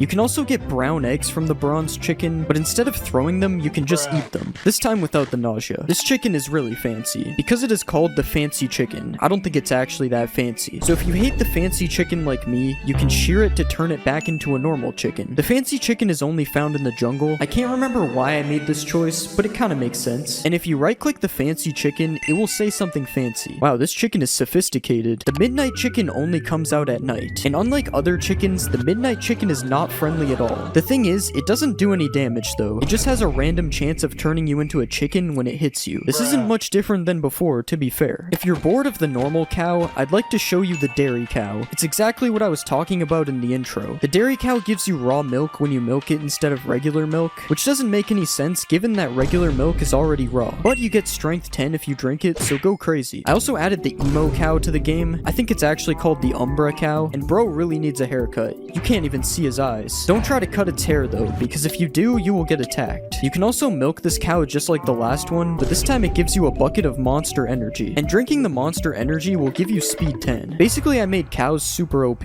Something that could also be considered OP is the gold creeper, because every time it explodes, it turns the ground into gold blocks. The downside though is the gold creeper likes to hide in places like bastions where there already are gold blocks, so good luck stealing the gold now. Of course, you have to get to the nether first to get the gold, which is why the new obsidian creeper exists. Now instead of making a nether portal with actual obsidian, you can just flint and steel this creeper instead. But if you don't have a flint and steel, you just have to kill it with a diamond pickaxe just like normal obsidian. It also has a ton of health, so it's probably better just to let it explode. Once you get to the nether, you can be greeted by the soul sand creeper. This creeper variant is only found in soul sand valleys, and if you blow this one up, it will give you slowness for 10 seconds. It also creates a trail of soul sand underneath it wherever it goes, so if you ever wanted to make a soul sand farm, now you can. If you ever wanted more sea creatures in Minecraft, now you can have that with the orca. Orcas are known to eat fish and maybe even squids, so they fight both of these mobs. The orca is also sometimes called the killer whale, so you might want to make sure you don't get too close to these things. And if you kill the orca, it drops a crossbow too, cause you know they got it on them. You can also feed the crossbow to this raccoon. Yeah, the raccoon will eat anything in your hand because raccoons eat garbage. Raccoons will also attack you, and they move in gangs, so watch out. And yes, if you are wondering, the raccoon can and does commit robberies as well. Really, dude? The black ghast is kinda like the ghast of the end, except smaller. And instead of shooting at the player, the black ghast will actually help you fight the ender dragon instead. Well, it's supposed to, but it isn't really doing anything right now. Anyways, you can hatch it from a dragon egg, which really makes no sense considering it doesn't like the dragon. The night golem doesn't like the dragon either, or really any mob that is a threat to the village. The night golem is a more powerful version of the iron golem that is spawned using gold blocks instead of iron. You can also tame one of these guys with a crown, but only if you're the king, otherwise he won't fight for you. Since the warden is so scary, I decided to add the warden golem to the ancient city as well. The difference between the warden and the warden golem though is that the warden golem just walks around the ancient city. Yeah, it doesn't actually do anything. The warden golem is basically just there to scare you and that's it. If you find an ancient guardian fossil, you can use it to hatch an ancient guardian, which is a guardian that you can actually ride in the water, although it's really slow and I'm also floating. It should have been faster. I don't know what happened. The ancient guardian will also help you fight the other guardians if it could move. Yeah, something is just wrong with the ancient guardian. The crow, on the other hand, doesn't have anything wrong with it. If you find a group of crows, they are actually called a murder, so I made it so that the crows will attack you. You can also find crows randomly chilling at the top of buildings, and every now and then they will lay a crow egg, which you can use as a projectile weapon that actually does damage. Crow eggs hurt, I guess. This is a pig that was left out in the sun for too long. Found in the desert and other hot biomes, this is the mottled pig. That's it. It's just a variant of the pig. It has nothing special about it. The muddy pig is a little bit different though, because if you kill it, you can get some dirty pork. Yeah, I wouldn't advise eating that. If you don't want your pork to be dirty, you can clean your pig with water before killing it, but watch out for mud blocks though, because then your pig will become dirty again. Piebald pig looks like it's dirty, but it isn't. Those are actually just spots. And once again, it's just a regular pig, but this time I made it drop bacon. And it can also drop pepperoni, another meat that comes from a pig. Nether pigs drop nether pork, which is a pork chop that you don't need to cook. You can also give a nether pig some gold, and that will tame it, which allows you to ride the pig without even having a saddle. The nether pig is immune to fire damage, as you can see, and obviously a nether pig is found in the nether, because if it isn't, it turns into a zombified pig, which is basically the opposite of the nether pig. It drops rotten pork, which is bad for you. Do not eat this. And it does not like being tamed and also wants to kill you, so don't let your nether pig get into the overworld. You also shouldn't go near grizzly bears that can be found in the forest, because if you do, just like in real life, something bad might happen. Don't try to outrun the grizzly bear as well because it's way faster than you. The only way to stop the bear from killing you is by taming the bear with honey, and apparently a lot of it. There's also another threat to your safety in hotter biomes as well. It's the naked Ravager. The wild Ravager, actually, who unlike the regular Ravager, has no saddle or any of the other stuff on it. It's just a random Ravager that you can tame if you sneak up on it using some bones. After taming the Ravager, you can ride the Ravager without a saddle, but you do sink down a little bit though. Fuzzy sheep are a type of sheep that has a lot more wool than a normal sheep. As you can see, I can shear this thing forever. It never stops. And instead of dropping wool blocks, it drops yarn, which can actually be crafted into armor. It's just like the old feature in Minecraft Alpha, except the armor is actually made of wool this time. Tropical slimes spawn in the bottom of the ocean, and they are super tiny only, because I couldn't figure out how to change the size. What I can do though is make them drop blue slime, which is slightly different than green. You can craft a blue slime block with 9 slime balls, and instead of bouncing you, the blue slime block gives you jump boost instead. I think this is a little too high. If you combine a skeleton with a spider, you get a bone spider, which is a mob that hides very deep down in the caves at the deep slate layer. The bone spider likes to shoot bone shards at you instead of biting you, and if you kill one of these spiders, you can get some of the bone shards to use as a weapon for yourself. Villagers deserve to have more variants added, as there hasn't been a village update in a while, so I added the angry villager to the game, who unlike regular villagers, is not friendly at all and attacks anyone and anything. You also can't trade with the angry villager, as he just takes your emeralds. And this guy is so annoying that even the night golem fights him. But the enchanter is actually a serious villager, and he lives in this new custom village house. You can really tell I tried with this one. If you give the enchanter an item, he will enchant it. And yes, I mean any item. He will even enchant the item multiple times somehow. Don't question the enchanter. You can question the business villager though, because if you right click him, he has a business offer for you. The thing is, when you bring him some emeralds, he just tells you he invested them for you and you never get them back. Yeah, I think bro's a scammer. The gift wrapper is just a mob from Minecraft Dungeons, and he can't really do anything though because there is no gifts to wrap. So yeah, he's pretty much useless. He just looks cool and that's it. The mysterious merchant is kind of like the wandering trader, except he will give you a random item for 5 emeralds. He's also scamming like the wandering trader. Why would I give 5 emeralds for an amethyst cluster? You can find the merchant randomly inside of caves, and he doesn't like llamas at all, so he's kind of like the evil wandering trader. The quest giver will give you a random quest if you right click on him. The thing is, he doesn't actually give you anything for finishing the quest though. He just gives you random quests if you're bored. Yo, what the? The geomancer is kind of like the illager of the earth. He's supposed to make rocks come out of the ground, but I'm too dumb to add that, so I just made him spawn random walls. He can also spawn lava under your feet every time you attack him, which is kind of annoying. And he's also immune to explosions and fall damage, which now that I'm thinking of it, the earth is definitely not immune to explosions, so I don't think he should have that ability. The mage is another new type of illager, who this time shoots balls at you that will make you levitate. The mage also walks with a trail of fire underneath him, and if you kill the mage, you can get an uncraftable potion of nothing. My favorite type of potion. This is the bouldering zombie, who as you can see is slightly bigger than a regular zombie. The bouldering zombie also does more melee damage than a regular zombie does, and it can throw rocks at you from longer range as well. So it's just an annoying zombie basically. But it isn't as annoying as the Herobrine zombie, who spawns in and stalks you in caves, is super fast and scary, and also can only be killed using arrows. No swords against Herobrine. Oh yeah, I forgot to mention the scary cave noises that he constantly makes. It's this easy to make Minecraft into a horror game. The scarecrow is not scary, despite scare being in the name. No, it's actually just a zombie with a hay bale for a head. You can find a scarecrow hanging out in villages, and that is because the scarecrow is an ally of the villagers, unlike regular zombies. If for some reason you want to kill the scarecrow, it will drop a hay bale upon death, and you can use this hay bale to make another scarecrow if you have 2 blocks of brown wool. I added the classic diamond golem. You can get this guy by placing an iron golem formation, except you use diamonds instead. And once this guy is spawned, you are able to hire him for 1 diamond. After that, you have your own diamond bodyguard that will follow you around anywhere and keep you safe. Next, we have the netherite golem, and spawning him is the same except it's netherite. You can only spawn this guy in the nether, and the difference between him and the diamond golem is you can't tame him. Instead, he just tries to kill you the second he spawns. If you do kill the netherite golem, you only get 1 netherite back, so basically he is useless unless you want to start a golem fighting ring or something. The furnace golem is spawned using furnaces, obviously, and he's probably one of the most useful golems I added. If you right click this guy with an item that needs to be smelted, he will smelt it for you instantly. You can also kill him if you're a hater, and he drops 1 coal block, but you have to be careful while fighting him because he shoots fireballs at you. Well, they don't really work like fireballs, but you get the point. The last golem is the blood golem. The blood golem golem spawns anywhere around the map at any time, and if you couldn't tell already, he's a boss. This is why. He does 10 hearts no matter what. Even if you have full protection 4 netherite armor, you're still dead. You might try to kill the blood golem with arrows, but you will find that that also doesn't work. The only actual way to kill the blood golem is by using cactuses. So basically you're dead if you run into this guy. Now that we have a bunch of new golems, it's time to add some villagers for them to protect. The golden villager is the first on our list. If you end up finding this guy in your village, you'll notice a golden trail coming from behind him. Now usually a golden trail would be bad, but in this case it's actually good, because this guy is basically an infinite gold source. You can also right click him for some gold ingots, punch him for some gold blocks, or kill him for a notch apple if you're feeling evil. I also added the king villager because I figured the village needed a leader. The king villager is also the only villager in the game that will fight you, but of course he only fights if you hit him first. If you kill the king, he drops a king's crown, which when you wear it gives you some pretty good effects. It also covers half your head, but we'll just ignore that part. The next villager is the homeless villager, and you might be wondering why I added a homeless villager, because that's basically what a nitwit is. The difference between them is that this villager can beg for emeralds, and upon giving him emeralds, something happens that you might not expect. I guess we now know how this guy became king. The last villager is the buff villager, who isn't technically a villager. The buff villager is very strong, and as you can see, he also likes to fight everything. If you do kill the buff villager, you get nothing, so honestly I would just stay away from this guy. He isn't worth it. For the next mob, I added some zombies so the villagers and golems can have an enemy. I added 4 zombies, and I started off simple with the Alex zombie. The Alex zombie doesn't do anything special, it's just a regular zombie with an Alex skin. You might also notice that her arms don't go up like an actual zombie. For some reason the custom zombies just don't do that, but honestly it makes them look more scary, so I'm fine with it. The next zombie is the nether zombie, which is supposed to set you on fire, but just doesn't. This zombie can be found in all the different biomes in the nether, and upon killing it you get a blaze rod, making him actually pretty useful. He does a lot more damage than a regular zombie though, so I would definitely be careful of this guy. Another zombie you should be careful of is the demon zombie. This guy can spawn anywhere, and he wields 2 netherite swords just to be intimidating. He speeds up whenever he attacks you, and he does a lot of damage, especially with no armor. The demon zombie actually has a lot of health, and every time you hit it, zombies will spawn as backup. If you do manage to go through the pain of killing this guy, he will drop a netherite ingot, so I would say it's definitely worth it to take a fight with him. The last zombie I added is the snow zombie. Obviously found in cold biomes, this guy creates a trail of snow underneath him wherever he walks, and when he attacks you, he will actually throw snowballs at you. Totally an original mob design. If you kill this zombie, you will get some frozen flesh, and upon trying to eat this, you will realize it doesn't work. You actually have to smelt frozen flesh into rotten flesh using a furnace or a furnace golem if you happen to find one. Now that we've made all these mobs, it's time to add some animals, so next I made some cows. I decided to make the first cow just a default cow, except it's black and white. But after that, I added everyone's favorite flower cows. I added the moolip and the moobloom, which both can spawn inside of flower forests. If you milk the moolip, it will give you moolip milk, and if you milk a moobloom, you get moobloom milk. The moolip milk is beneficial to drink, as it gives you strength and regeneration for 30 seconds, but the moobloom milk, on the other hand, doesn't really do the same thing. I mean, it's your fault if you drink this anyways. This does not look like something you should drink. The next cow is the evil cow, who likes to hurt you. That's really it. He also drops redstone, which is supposed to be blood, because he's sort of like a blood cow. And then I also added the ghost cow. The ghost cow is one of the most interesting mobs I've added so far, as he's able to fly. Well, he's kinda able to fly, even though this is more like hovering. The ghost cow is also aggressive like the evil cow, but another interesting thing is you are able to ride him. Okay, I still died while riding him. That doesn't make any sense. If you have a ton of golden apples, you were able to ride him, is what I meant to say. If you've been playing Minecraft for a while, you're probably familiar with the blue creeper skin, so I decided to add the blue creeper to the game next. You can find a blue creeper in snow biomes only, and if you kill this guy, he gives you a TNT. He blows up like a normal creeper, except for some reason he has no animation and is also able to move while exploding. I'm honestly not sure how to fix that, but it makes the creepers more dangerous, so it's honestly a good glitch. The cactus creeper is another type of creeper that I added just because it looks funny. Like, imagine walking through a desert biome and then this happens. Since the creeper was made from a messed up pig originally, it only makes sense to be in the game. The pig creeper is insanely fast for some reason, and if you want some of that speed for yourself, you can actually ride the pig creeper just like you can ride a normal pig. Just be careful while riding in survival or this might happen. The skulk creeper can be found in the deep dark, and it infects anything it stands on, kinda like a snow golem but with skulk. If you kill a skulk creeper, all you get is some skulk veins. But this skin is definitely one of the best looking mobs so far, so I still added it. The last creeper is the noob creeper, which is the only creeper that doesn't explode. The noob creeper doesn't really do anything, and it only has half a heart, so so it only takes one punch to kill it. He also drops a flower if you kill him. That's it. The chicken has been in the game for a long time, so let's make some chickens next. First, I had to add the best mob of all time, a duck. The duck is impossible to kill in order to prevent duck violence, and if you give it some bread, you can actually hire one of these guys to take out some mobs for you. I also added a dodo bird as another type of chicken. I'm pretty sure I made it so the dodo bird can't do anything at all because apparently they were stupid. So since they do nothing, I decided to make them drop a notch apple if you're okay with making them extinct again. The nether chicken spawns in the nether, and he's mainly found in soul sand valleys. If you get in a fight with a nether chicken, you'll find he sets you on fire when he hits you, and after killing another chicken, you get nothing. I'm pretty sure that's not supposed to happen, but I'm leaving it that way. He'll just be annoying. Since there is a nether chicken, I also made an ender chicken, which spawns in the end, but also in the overworld, just like a normal enderman. Ender chickens make the same sounds as endermen, and when you kill one of them, it drops an ender pearl as well. The only difference is the ender chicken doesn't teleport away. He doesn't know how to do that. Next, I added some spiders to the game, and somehow these were some of my favorite mobs. This spider is from Minecraft Dungeons, and it's called a cave spider, so I just named it a cavern spider. It looks kind of like a skulk spider, so I made it spawn in the deep dark. And I also made it give you the darkness effect, just like the warden when it attacks you. The next spider is a toxic spider, which is basically just a cave spider, but it can spawn anywhere. I will say it moves much faster than a cave spider though, which I don't know if that's a good thing. I'm also pretty sure cave spiders don't give poison too, so this guy actually might be a little OP. The Reaper spider is something you don't want to run into, which is why I gave it a boss bar to let you know if it's in your area. The Reaper spider is the same as the toxic spider, except it does more damage, and when it bites you, it gives you all of these effects. The fact that Steve is able to survive a bite from this guy just proves he's built different, because this spider is insane. One of my favorite spiders is the ice spider, which spawns in cold biomes, and instead of potion effects, he just freezes you upon biting you. I also just noticed these spiders do an absurd amount of damage. This guy 3-hit me. The last spider I added is the skeleton spider, and this one is interesting because he acts like a real skeleton. He actually shoots arrows at you. Well, it's more like throwing them at me because they look like this, but that's fine. Now that our game is looking like Australia, I decided to move on to some wardens. First, I added the blood warden. If you hit the blood warden, there's a chance of him spawning a warden to fight for him as backup. And if he hits you, you get teleported to a random area around the warden. Okay, I actually just noticed that his wardens attack him, so maybe this isn't the best design. Anyways, he drops a totem when you kill him, but you're probably not going to be able to do that, at least without the help of the other wardens. A warden you will be able to kill though is the noob warden. The noob warden is similar to the noob creeper, except you can tame him using sculk catalysts. You have to be careful about where you bring your noob warden though, because one hit from anything and he is dead. The last warden and the last mob of the video is probably the best mob I've ever added. It's Shrek. I don't know why I added Shrek, I just saw him and thought it was funny, but basically Shrek spawns in a swamp and he is passive until he finds you in his swamp. This is a tropical fish being burned alive, and this is an edible wiener dog. I put every Minecraft item through Google Translate way more times than you were supposed to, and then I made whatever result it gave me. I started with some of the most OP items in the game, netherite armor and tools.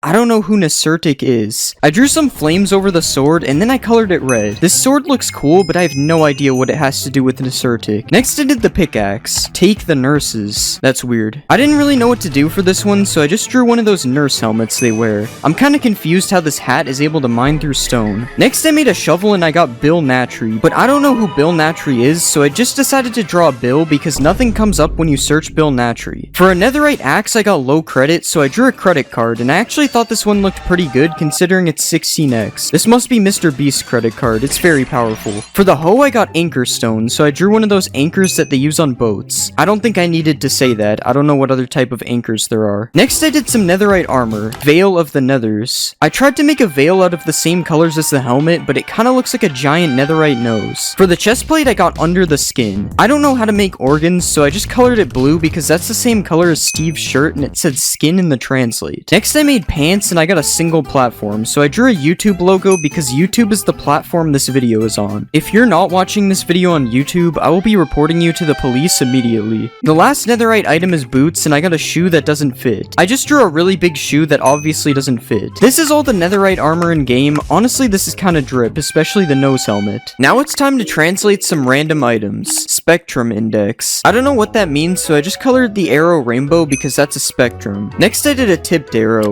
diagonal axis. Apparently this is a diagonal axis. I don't know what the colors in the background are for. For a glass bottle, I got glass, so I tried to make a glass texture. It didn't look that good. And for a fermented spider eye, I got broken eyes, so I just cut the spider eye in half. This spider won't be seeing anytime soon. The eye is already removed. It has nothing to do with him. Next, I did a blaze powder. Okay, we got dust map. I drew a map and then I put a bunch of dust on top of it. This kind of looks like a saltine cracker with some weird gray stuff on top of it. For a glistering melon, I got candlelight, so I drew a candle and it kind of looked like Ferb's nose. And for a clock, I got view, so I drew a window with an epic view on the other side of it. Okay, it doesn't look that great, but the view I'm imagining looks a lot better. Next, I did a phantom membrane and I got It's a Good Movie. Shrek is a good movie, so I copy pasted a picture of Shrek's face on top of it. Next, I did both a splash potion and a lingering potion. For the splash potion, I got the medicine is finished, so I drew one of those bottles that they put pills in. And for the lingering potion, I got strong plants, so I drew a plant and put 2 arms flexing coming out of the sides. I think this is my worst drawing yet. This looks terrible. Now it's time to do some other types of armor. First, I did a leather helmet and I got a leather hat, which is pretty much what it is, so I made this brim to distinguish it from a helmet. I don't know how to add the brim in game, so I just did this. Next, I made a chest plate and got leather jacket. I cut some space in the middle, added some sleeves on the side, and then I colored the jacket darker. This would actually look pretty cool as an item in Minecraft. Not sure about when you wear it though. For the leather pants, I got his pants fell down, so I drew a man with his pants all the way down to his legs. And to finish the leather set, I got leather shoes, so instead of just making shoes, I decided to turn the leather boots into rocket shoes, which are much less boring than regular shoes. I also did the gold armor set. First, I made the gold helmet as a top hat, then I made the chest plate as a chest full of gold. Next, I made the pants as Polish gold, and then I made the boots as just regular shoes. I don't know why the boots always translate to shoes. It's very annoying. I also made both of these sets of armor as a model. Don't look at the leather set. My pants are down. Because we did gold armor, it's time to do some gold tools. To sleep. I drew some Z's on the side of the pickaxe to make it look like it's asleep. Next, let's do the axe. Golden axe. Since the word axe is smaller than axe, I decided to make a little tiny axe. This looks like something from one of those mods where they make everything really complicated. For the golden shovel, I got golden cave, so I drew a dark scary cave and put a bunch of spots of gold all over the walls. For a golden sword, I got a golden sword. That's what I just said. And since the translate added an A in front, I decided to make a sword shaped into an A. This is the new Alphabet Lore Minecraft mod. The final golden tool is the hoe, which I translated to a gold rose, and then I started making some stone tools. The stone axe would not stop translating to stone axe. Why is the translate actually working for once? So I made a battle axe because I can only do a certain amount of translates each day before Google bans me. The stone shovel became a stone face, so I tried to make Squidward's house. This was actually pretty accurate for not looking at the picture. It also kind of looks like this guy. I translated a stone sword and it gave me a stone knife, so I just, yeah. And then for a stone pickaxe, I got he picked me up, so I drew a man picking up a tiny man. I take back what I said earlier. This is the worst drawing I've ever made. The last stone tool is a hoe, which translated to the scale. I drew one of those scales that people use to see their weight, and I think your mom stepped on the scale. I'm sorry to any moms listening. For the next category, I did a bunch of boring items, so I'm going to speedrun those real quick. This is melon seeds as a pumpkin on a tree. This is a spawn egg with permission. This is a book and quill as paper and brush. This is a map as on the other hand. And this is a fireworks star as to sleep again. I don't know why I keep getting to sleep as a translate. For the prismarine shard, I got the heart as like a prism, so I made the shard into a heart shape. And for the prismarine crystal, I got glasses are important, so I drew a pair of glasses. I think I made the nose part a little too big. These would only fit the nose helmet.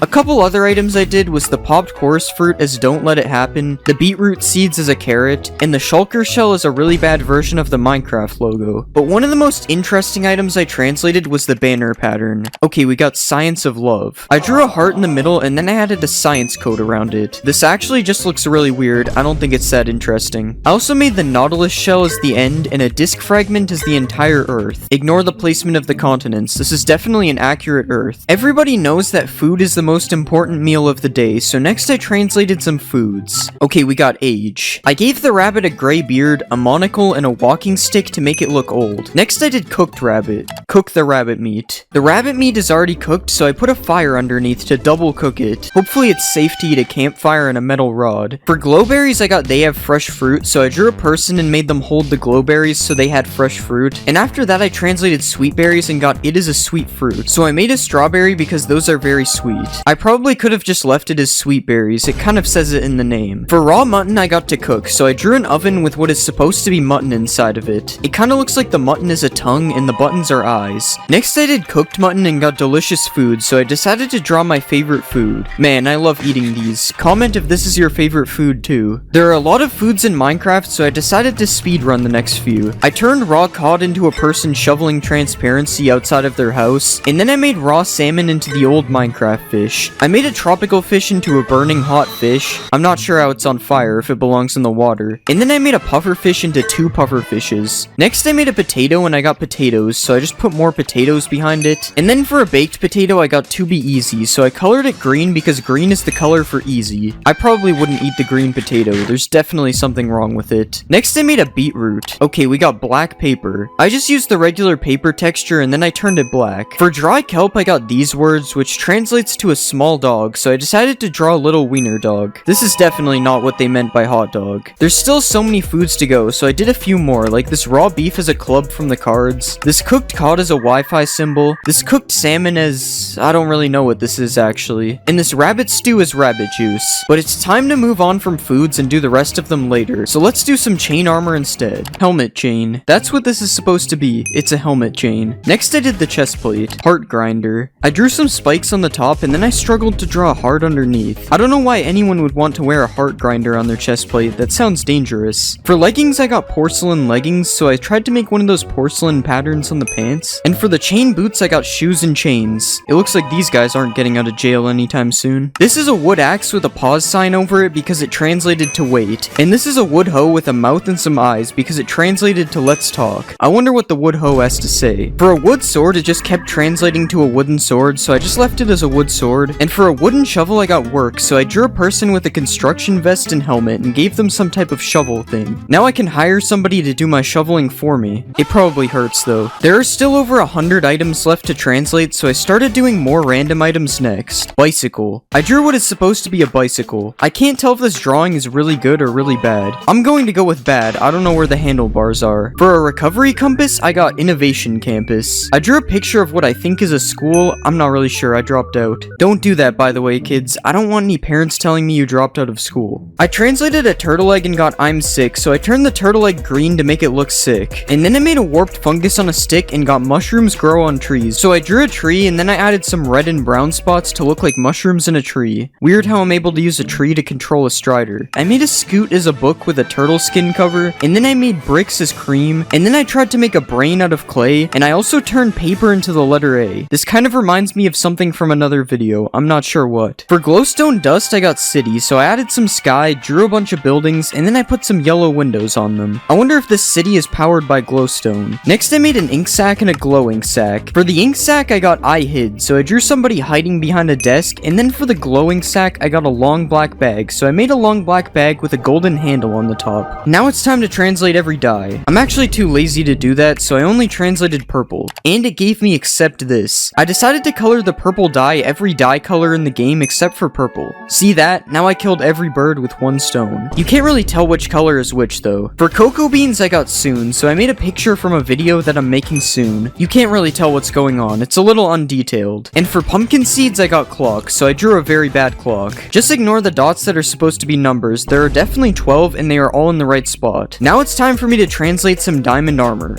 Head. Yeah, that's where the helmet goes. I ended up drawing a messed up looking face, and for the actual helmet, I copied it on the front and added some hair on all the other sides. Honestly, I think this helmet looks really good. There is nothing wrong with it. Next, let's do a chest plate. I don't know why it keeps giving me body parts. I decided to just draw an arm because that's what it said. I then copied the arm over top of the chest plate and made absolutely no effort to make it fit. Even though I did that, I somehow got the arms in the right place. Not really sure why they're so big though. Next I made the leggings and I got rubber. I could have colored the pants rubber color, but instead I turned it into a rubber duck because I'm a duck. I then drew a duck's face in a questionable area of the pants and colored the rest yellow. These are the pants in game, let me know if you would cop. For the boots I got boat, so I literally just copy pasted a boat on top of the boots. I then made the actual boots boat colored. This is probably the most normal piece of armor I made, even though it shows up as a boat in my inventory. The shield is kind of armor, so I translated the shield. This is a mystery. Because it's a mystery, I just deleted the shield texture completely. It turns out you can't delete textures though, and it just made the shield all black. Alright, now that I've made the shield, I have a full armor set. Guys, let me know if you would wear this. Next, I'm going to be translating some ores. I am a tree. I drew a tree body and added some leaves on top, and then I gave it a smiley face because the tree is alive. Next, I translated an emerald. Monaghan? I don't know what that is. Apparently, Monaghan is a place in Ireland, so I drew a 4-leaf clover because that's Irish or something. Guys, never let me draw a clover again. For iron, I got iron pot, so I just drew a pot, which basically looks like a big bucket, so I added some handles on the side so you can tell the difference. Next, I made gold, and I got turned down. I didn't know what to do for this one, so I just made a road sign, but put a down arrow instead. I don't know what roads you can turn down on, but that's not my problem. Next, I translated a netherite ingot, which isn't technically an ore, but it's an ingot, so whatever. I got bad netherite, so I gave it an arm holding a knife with an unspecified red liquid on it, and then I gave him 2 angry eyes with an upside down smile. After that, I decided to start a hardcore series. Okay guys, so I did some mining off camera. Now I think it's time to build a house. Yo, edit this part out. Alright, now that the house is done, we're going to build a giant ring of biomes around it. I also translated some other ores, so here are those quickly. This is a copper ingot as a suitcase. This is redstone as blackstone. This is lapis as onyx stone. Okay, I think I made the wrong type of onyx. This is Japanese coal. And finally, this is amethyst as a person. Also, I know amethyst isn't an ore, I just thought it fit here. Now that we've translated some ores, we need something to mine them with, so let's make some tools. Okay, we got certify. I decided to draw one of those certificates that they give out at school for good grades or something, and then I added this line, which is the text, and I put one of those sticker things in the corner. It kinda looks like I'm holding a hammer. Honestly, I'm surprised my pickaxe still works now that it's made out of paper. Next, I did the sword. Okay, we got sword, but big. For this one, I decided to make a really fat sword because I didn't really know what else to do. Guys, rate my sword from 1 to 10. You'd think it would do more damage because it's bigger. I give it a 0. Next, I translated the axe, and it just translated to ah. For this one, I wanted to make the axe yelling, so I added a mouth on the front, and then I gave the axe a large tongue, and finally I gave it an eye, which has nothing to do with yelling, I just wanted to do it. I can understand why the axe is yelling. I would be too if someone kept slamming me against a tree. For the shovel, I got spade. And a shovel is a spade, so I made the thing from the cards instead. Okay, this looks terrible. Instead of adding it to the top of the shovel, I just drew the spade instead, and it ended up looking much better. This thing would actually look kind of cool if it was a weapon, but it's just a shovel, so it's useless to me. Next, I translated the hoe. Okay, I got Adam's hat. Who is Adam? I looked up Adam's hat and found someone wearing a yellow hat, so I tried to make a yellow hat, but it was hard because tools are usually made sideways. The only reason this looks like a hat is because I know it's a hat. I am also not Adam, so I have to throw this away. I'm not allowed to have it. Next, I made some things that are technically tools. For the bow, I got plastic bags, so I made a plastic bag. That's it. Next, I did a crossbow and it said rainbow, so I added a rainbow gradient over the crossbow 5 times for all the phases. The crossbow looked normal when I shot it, but I can't say the same for the regular bow. For flint and steel, I got stone and iron, and that is basically what flint and steel is, so I decided to replace the flint with a stone block and the steel with an iron ingot to literally make it stone and iron. For shears, I ended up getting therefore. I didn't know what to do for this, so I just turned the shears into a mouth and gave it a tongue and 1 angry eye. The reason I did this was because people might say therefore in an argument, so he's meant to look like he's arguing. Now for the final tool, I made a fishing rod and I got Medan? I couldn't figure out what Maidan meant, so I looked it up and saw this picture from a restaurant, so I decided to make the plate with the food on it. I even made it so when I cast the fishing rod, the plate empties. Isn't that cool? For the next category, we're going to be translating some foods. First, I did steak, and I got meat. I'm pretty sure steak is meat, so I decided to color it a weird color and add a question mark so it's mystery meat instead. Would you eat this? It kinda just looks like bread with a question mark. Next, I translated an apple, and I got lake. I added a big pool of water, and then I drew this boat with a big red flag in the middle. I will not be taste testing this one because my mom told me not to drink the lake water when I was younger. For chicken, I got you cannot, so I just put a big red X over the chicken, meaning I can no longer eat it. Next, I translated bread, and I got a piece of bread, so I turned it into a slice of bread and put a nice patch of butter in the top corner. For cake, I got pockets, so I made the cake into the shape of pants, and then I gave it 2 pockets. I kinda forgot that cake is a block, so really the only one I can eat is a slice of bread. It tastes really good. The yellow part really gives it flavor. Next, I made a cookie and I got dirt, so I just cut the shape of a cookie out of dirt. My mom also told me not to eat dirt, but I'm going to do it anyway because it's in the shape of a cookie. For the golden carrot, I got a golden beginning, so I made a certificate again because that was the first thing I made in this video. Now for the final food item, I translated the golden apple. Okay, we got liver. I decided to just draw a liver, which is somehow the most normal food out of all of these. Alright, liver taste test. In-game, not actually. I would never eat that. Wow, it actually gives me a lot of potion effects. Maybe the Liver King was right. Alright, now that I've done some foods, it's time to translate a bunch of random items. The first item is the totem, which translated to down the totem pole. For this one, I just made a totem pole, which was kind of hard to do when it's this small. But it doesn't look that bad when you hold it or when you die, so that's cool. Next, I translated the ender pearl, and I got a Japanese word which translated to shell. It turns out I have no idea how to draw a shell, and I'm not even sure if I got the color right because I was thinking of the gas station. For the eye of ender, I got I do not know, so I cut the shape of a question mark out of the original texture. This is how it looks when I throw both of these, if you wanted to know. For egg, I got in bed, so I drew a red Minecraft bed around the egg as if it was sleeping. This kind of looks like one of those egg drop projects, so let's see if it works. Nope, the egg still broke. Next, I made a snowball, and I got viburnum, which apparently is a plant that looks like this. I drew some leaves around it and then turned it yellow to match the little white things on the plant. Next, I made an arrow, and it didn't seem too happy with me, so I just drew an angry face. For a bucket, it translated to 2 with a quotation mark, which sounds the same as the number, so I copy-pasted another bucket beside it so there was 2 buckets. Next, I made the water bucket, and I got a glass of water, so I drew a wine glass around the water and added a little spill on top because it was overflowing. Finally, I translated a lava bucket and got rooms, so I decided to make a 2D picture of the back rooms. Placing the back rooms on the ground and having it turn into 2 buckets looks quite interesting, but honestly I kind of like the back rooms art. Not the buckets though, this sucks. For the next category, I decided to make some items that come from the nether in the end. First, I translated nether wart. Okay.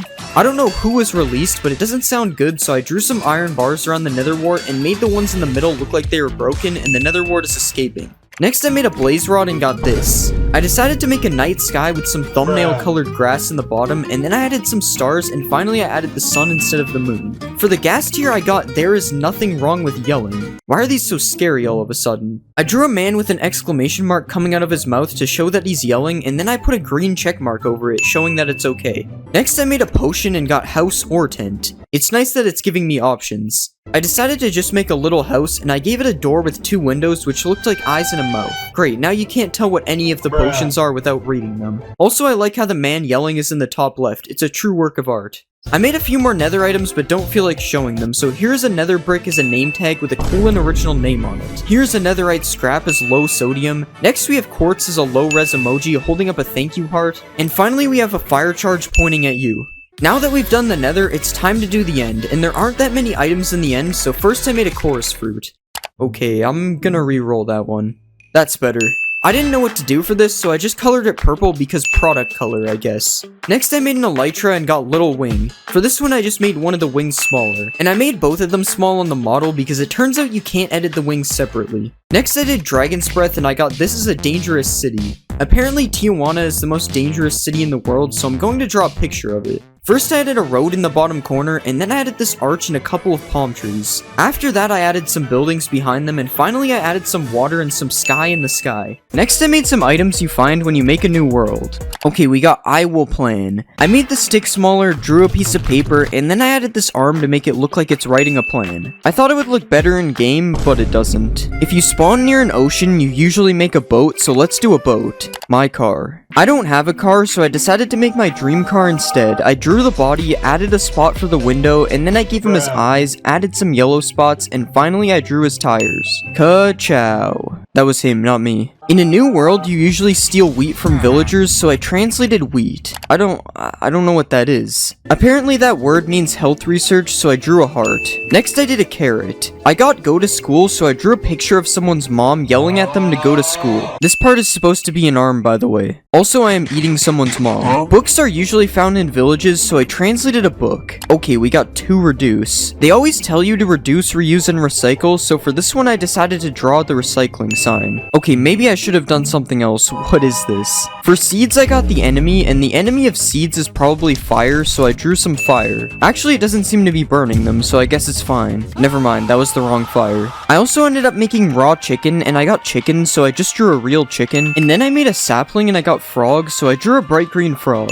I didn't know this is what they meant when I ordered the full chicken. Also, this is the new sapling. Hopefully it's not poisonous. For the next category, I made some tools. Okay, we got the knife. All I did was make the sword smaller, turning it into a knife. It's funny because this pack now has the biggest sword and the smallest sword. Now let's make the pickaxe. The chicken is ready. I already made a chicken for raw chicken, so I tried to turn the pickaxe into a chicken. I drew a beak, added the red thing which I think is called the goiter, and then I gave it some eyes and colored it white. Finally I drew some wings and then I gave it some goofy looking feet. Who knew that chickens were so good for mining? Whoops, I burned the diamonds. Next I made the axe. I got X as a binary number, so I drew a light pink X and then I gave it some things on the top, and finally I added his face. It's alphabet lore letter X if you couldn't tell. For shovel I got iron rings, so I turned the top part of the shovel into a ring like this. I'm pretty sure this defeats the purpose of a shovel because all the dirt would just go through the hole, but whatever. Now let's make the hoe. Okay, we got steel shoes. I copy pasted iron boots on top of the hoe and then I changed them a little bit to make them look cool.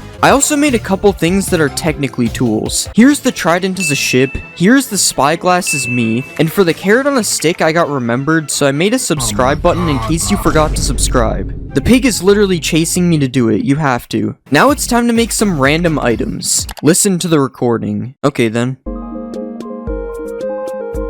Next, let's do the heart of the sea. Then I walked. I drew some legs under the heart of the sea, and then I gave it some red shoes to make it look like it's walking. Next, I did a goat horn, and I got this is not the end. I drew some end stone, then I added some end pillars, and finally I filled in the sky and added a big red X over it because this is not the end. Next, let's do the echo shard. This is salt. I drew a Ziploc bag and filled it with what is obviously salt, just like what it says. Wait, why are the cops outside? What did I do? I did a honeycomb and got there was no one there, so I added a floor and a wall, drew a table, and then I put this banner thing and added some confetti. This is a picture of one of my birthday parties when I was a kid. Next I made horse armor and I got search now. I decided to just draw the search thing that shows up on Google, but it doesn't really look like it. For the nether star I got not life, and the opposite of life is death, so I drew the Grim Reaper because he is death. This is supposed to be the scythe if you couldn't tell. For firework rockets I got a sign, so I drew a brown stick, added a wooden sign, and then I put some black lines on it which is supposed to be text. I also had to check if a sign shot up in the air, and I'm happy to say that it does. I made sugar and I got along the Sawyer River. Apparently this is the Sawyer River, so I drew some water, then I added some trees, and finally I added some sky in the sky. Do you think this looks like the picture? I don't. Next I made a minecart. His name is Football. That's kind of a weird name. I drew a football and gave him a face because he's alive. I also don't really know how to model this one in game, so here you go. For a saddle, I got Wiedza Janotsky. Apparently this means knowledge and skills, so I made a light bulb because that is usually associated with knowledge. It's funny because I know that. Okay, it really isn't. Now that I finished making random items, it's time to make some armor. Metal shoes. Iron boots are already metal shoes, so I just made them a bit darker so they don't look like iron. Next, let's do the pants. Okay, we got iron bones. I drew some white bones over top of the pants, and then I added some darker ones in the back to give it some detail. Next, I made a chest plate. We got creates a sample. For this one, I wanted to make a Costco sample, so I drew a plate in the middle, and then I drew some mystery orange food on top of it. Unfortunately, I got caught lacking though, and the sample was actually a Burger King hot dog. For the helmet, I got a metal box, so I made the helmet into the shape of a box, and then I added a line in the middle to make it look like a chest. This is what each individual armor piece looks like in game, and this is all of them together. Let me know which one looks worse, the iron armor or the diamond. Now it's time to make some food items. First, we'll make a pork chop. I got country, so I drew a Canadian flag because I'm from Canada. We'll just ignore the maple leaf, it looks fine. Next, I made mushroom soup. Okay, we got mushroom juice. I drew a white juice box, added a yellow straw at the top, and then I drew a picture of a mushroom in the middle. I don't know who would drink mushroom juice, but do what you want, I guess. Since I made soup, I decided to make a bowl, and I got it suits you, so I drew a black suit, and then I added a red tie on the front. Because I made the bowl, it looks like I have to drink the mushroom juice now. Now it's time to make a honey bottle. Pots with honey. I made a big pot and filled it with honey, and then I made it drip a little bit on the side. Next I made pumpkin pie, and I got a pumpkin, so I drew a pumpkin, that's it. For rotten flesh, I got a bad feeling, so I decided to make my own custom emoji. I added some eyes and some eyebrows, and then I made a weird looking mouth. After that, I decided to make the emoji look more green instead, and then I added some red cheeks for detail. This emoji looks really weird, so I wouldn't eat it. It's also rotten flesh, so I wouldn't eat it anyway. Next I made a spider eye and I got spiders, so I just made a spider. Would you rather eat a whole spider or a spider-sized spider eye? I hope neither of them poison you in real life. For melon slice I got melon colors, so yeah. Next I made a poisonous potato and I got they poison the potatoes. I made the potato smaller and then I drew someone in an astronaut suit which is supposed to be a hazmat suit, and then I made them poisoning a potato. Milk is kind of a food, so I translated milk. I got a glass of milk, so I drew a blue glass, filled it with milk, and then I made it overflowing on the side because I always do that. Because I did the milk bucket, I decided to translate some other buckets as well. Here is powdered snow as touching grass. Here is a pufferfish bucket as a glass of water. This is a salmon bucket as salmon cake. And this is a tropical fish bucket as food and fish. The thing on the bottom is food, if that's unclear. The next bucket I did was a cod bucket and I got promise. I heard you promise to press the subscribe button, so I made the subscribe. Next I made the axolotl bucket as gold fishing, and this is the tadpole bucket as candy corn. Now it's time to make some cave things. First let's do raw iron. Will be discussed. Period. I drew a face with a mouth open and a tongue to show they are discussing something. After that, I added a weird looking eye.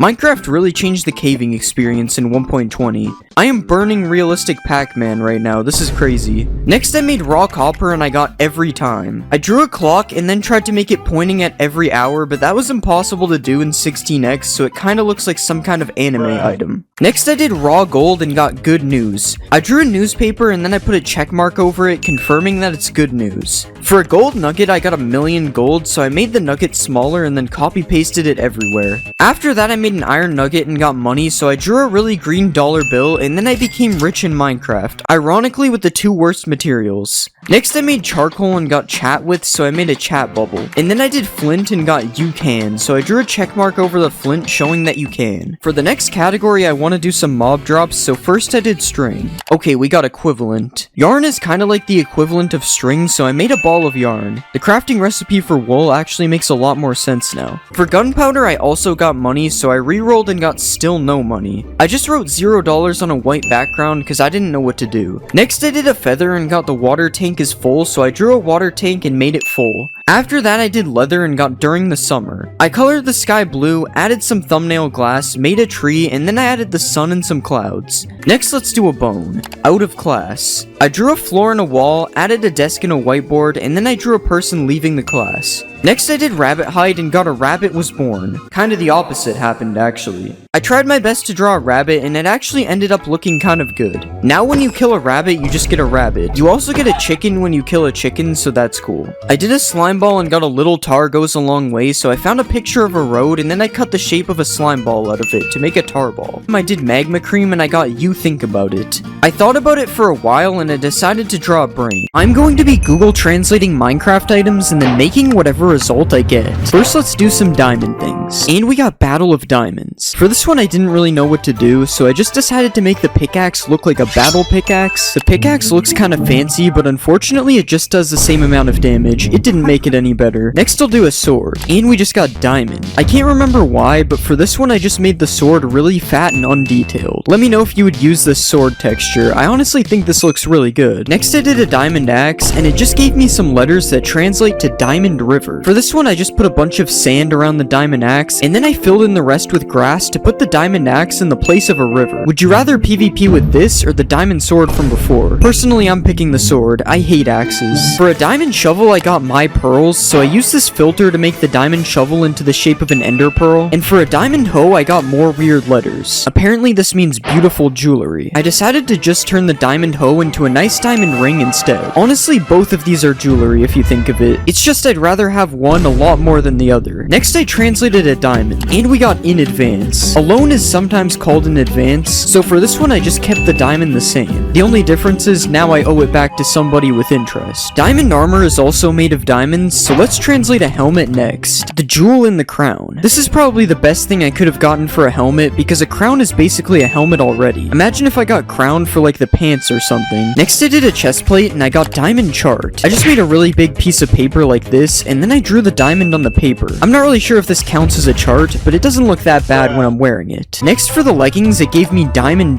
So I had to double up on the diamonds by adding a diamond on top of the leggings and then adding another one that takes up the entire background. background. I'm not really sure how to make this into an armor piece, so this is what I came up with. Finally, for the boots, I got diamond shoes. And diamond boots are basically shoes already, so I just lowered them down a bit and added some red on the bottom of the shoes so that they can be light up shoes. Who needs armor trims when you can have light up shoes instead? They don't actually light up, unfortunately. Now that we've done the diamond stuff, it's time to do some of the other ores in the game. And the first ore is a gold ingot. Bangalore Babu? I don't really know who or what this is, but I know Bangalore is a city. So I just took the Bangalore flag and made it fit inside the texture. Next, let's do an iron ingot. Machine tools. I decided to just draw some kind of machine tool. I don't know, this is what I found when I looked it up. For a netherite ingot, I got Nitrate International, and this is a picture of nitrate, so I decided to just draw this picture to the best of my ability. Yeah, I mean, it doesn't really look the same, but it also doesn't look good. Both of those are bad. I don't know why I said but. A copper ingot translated to copper, and something that can be made from copper is a penny. So I drew a big copper colored circle and drew someone's head on it to make it a penny. This is for motion picture use only. This is not legal tender. For an emerald, I got ruby, which is actually kind of convenient because a ruby for some reason is an actual texture in the game. And then for coal, I got plan. I took the same piece of paper from earlier and put a bunch of lines on top of it, which are supposed to be a plan. The interesting thing is this still makes sense being used as a fuel. Next, I translated redstone. Okay, we just got redstone. For this one, I decided to change the redstone dust into the shape of a stone, making it a literal redstone. This kind of just looks like I took it out of the ore without turning it to dust. Next, I did lapis and I got the region of Lapland. Apparently, this is a picture from Lapland. So first, I drew some snow, then I added a house on top of it. Next, I put some trees in the background and also added some sky. Then finally, I added the northern light looking things in the sky as well. Who did it better, me or the actual picture? Amethyst isn't technically an ore, but I did it anyway. Okay, we got jewelry. For this one, I made the amethyst way smaller, and then I added a chain around it to make it a pendant on the necklace. Now that we've made all these ores, you're probably getting hungry. I don't know what those have to do with each other. But next, I translated some foods. Okay, we got at the bottom. I didn't really know what to do for this one, so I just moved the steak to the bottom of the screen. Next, I did an apple. In surgery. I cut the apple in half like this, and then I put the inside of the apple that is being removed in the middle. I don't know why the apple would go through all this surgery. I was just gonna eat it anyway. For chicken, I got war, so I drew one of those war hats on top of the chicken, and then I gave it a gun like this. And then for bread, I got minus eat. Minus eat is sort of like the opposite of eat, so I drew mold all over the bread because you shouldn't eat mold. It's not gonna stop me though. The next food I did was a cake, and I got it was too much. So I just removed some parts of the cake to make it look a lot smaller instead. And after that, I translated a cookie and I got pie. I took the pumpkin pie texture that is already in Minecraft, and I decided to turn it into a berry pie instead. I'm not gonna lie, it kinda looks like the crust is raw. I'm throwing this out. For a golden apple, I got sea of gold. So I drew a sea, and then I put a bunch of small golden apples in it, and then I drew a beach on the shore and added a boat floating on the sea of gold. And for the last food item, I did a golden carrot. Okay, we got golden seed. For this one, I just took the regular wheat seeds and turned them gold. Somehow, now this is one of the best foods in the game. After translating all those foods, it's time for me to translate some random items. I don't really know how I got this from Totem of Undying. I decided to just put a really low detail Tinder background around the totem. Next, I translated a fishing rod. Is true. When something is true, it's usually associated with the color green, so I just decided to color the fishing rod green. Next, I did a bow and I got the height. People usually measure height with a tape measure, so I just turned the bow into a tape measure. Guys, it looks like the tape measure isn't working, so I guess this means I'm still 6'7". You can't prove otherwise. For a crossbow, I got do you have? So I just put a question mark on top of the crossbow, so it's always asking if you have one. And then I did an ender pearl and I got another ship.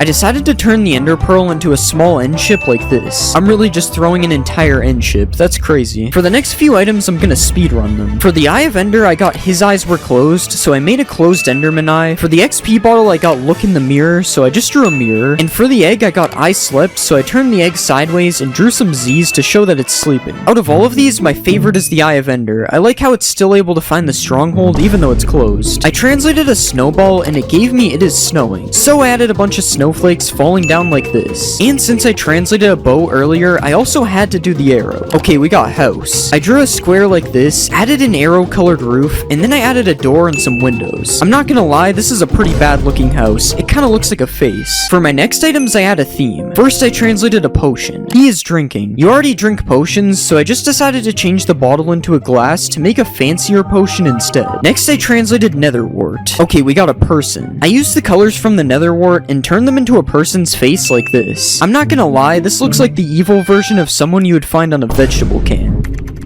Forest industry. I don't know much about the forest industry, but I do know that it has to do with trees, so I just drew a tree. Next I translated a gas tier. The voice disappeared. I just added a microphone stand underneath the gas tier because the voice would disappear if the gas tier took over the mic. And now we can make a regen potion using our weird ingredients. I translated shears and got I'm back, and I didn't know what to do, so I just turned the shears around to put the back in the front, and then I translated a bucket and got bro. I didn't even know this counted as a word. I drew some eyes on the bucket, and then I gave it a mouth as well. But now bro decided to drink some water, so next I did a water bucket. We got courtesy. It's considered courtesy to hold open a door for someone, so I made it look like the water bucket is holding open a door. Or he might be holding it closed, which is the opposite of courtesy. For a lava bucket, I got foot skin, which is kind of a weird thing to get, so I just drew a foot instead of the bucket, and an unrelated item here is a flint and steel, hard coal and iron. I just decided to turn the steel part light to make it look more like iron, and then I added coal over the top of the flint like this. A few more items I did was a fire charge in jail because it was charged with arson, a nether brick that I turned into spinach, a netherite scrap that got turned into a Wi-Fi symbol, and a piece of quartz that is supposed to be a pillow, although it kind of looks more like one of those flour sacks. The next item I translated was bone meal. They eat bones. I'm not sure if dogs actually eat bones, but they definitely chew on them, so I just decided to draw a dog. I can't tell if this looks good or bad. I feel like the face looks kind of like a human. I translated a chorus fruit and got 84 results, so I just changed it into the Google logo because a search engine is where you could find 84 results. And then for an elytra, I got good luck, so I made it into a 4-winged elytra because 4-leaf clovers are good luck. For the next two items, I did dragon breath and got doctor, so I just drew a doctor's coat around it and also gave it one of those stethoscope things around its neck. And then I did an end crystal and got glass layer, so I just removed the end crystal and only left the glass layer like this. It's still normal on the ground though. I don't know how to change it. I found a list of the most popular Minecraft blocks, and we're gonna be starting with some of the blocks you can find in the overworld. This is a dirt block, and we're gonna be turning it into an obstacle. Okay, so I just made a hurdle out of the dirt, and then I added a white background in the back.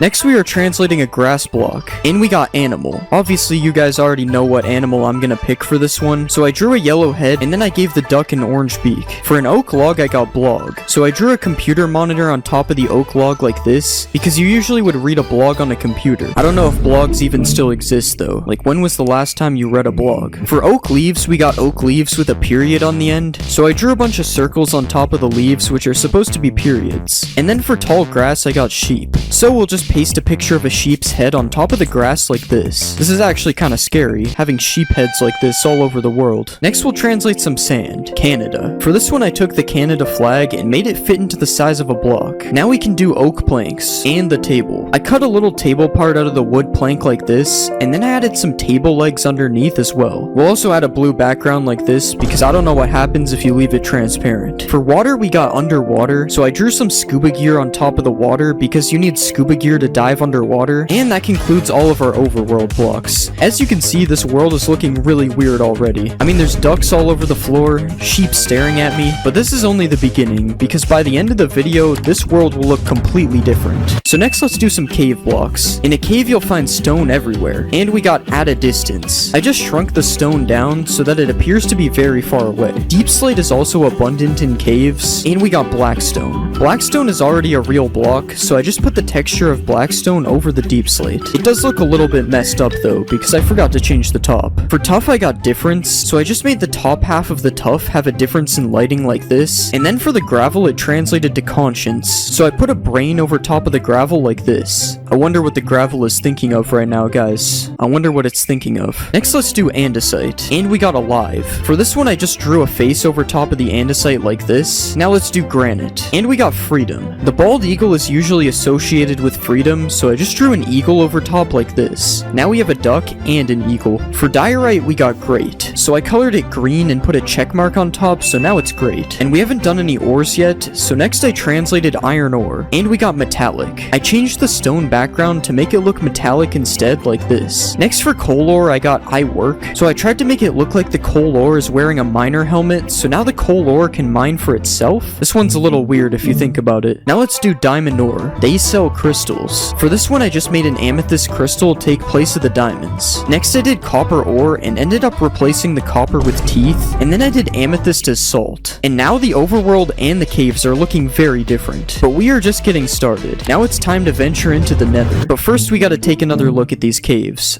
I mean, this is something. The most common block in the nether is netherrack. We got Netherlands. Just like earlier with the Canada flag, I drew a Netherlands flag over top of the netherrack. Next we'll do nether quartz. We got no city. For this one I kinda did the opposite. Instead of drawing no city, I just drew a city. It was either that or do nothing, because quartz already has no city. For nether gold we got I am asleep, so I drew some Z's on top of the nether gold to make it look like it's asleep. Guys, be quiet, we don't want to wake up the nether gold. And for nether bricks, I got clay brick. Clay bricks already exist in Minecraft, so I just put the brick texture over the nether bricks. Next we'll do ancient debris. Okay, we got this place. I drew a nice little house on top of the ancient debris like this. Now let's do blackstone. We got bye. This is a hand waving goodbye on top of the blackstone. Next I'm gonna do lava. Network. For this one I just decided to draw a router on top of the lava. Does anyone else think this kinda looks like a face? For soul sand it gave me oh my god, so I drew a Bible on top of the soul sand, and then for soul soil I got the soul of the universe. Sounds kinda ominous. I tried to fit a whole picture of the universe into a block.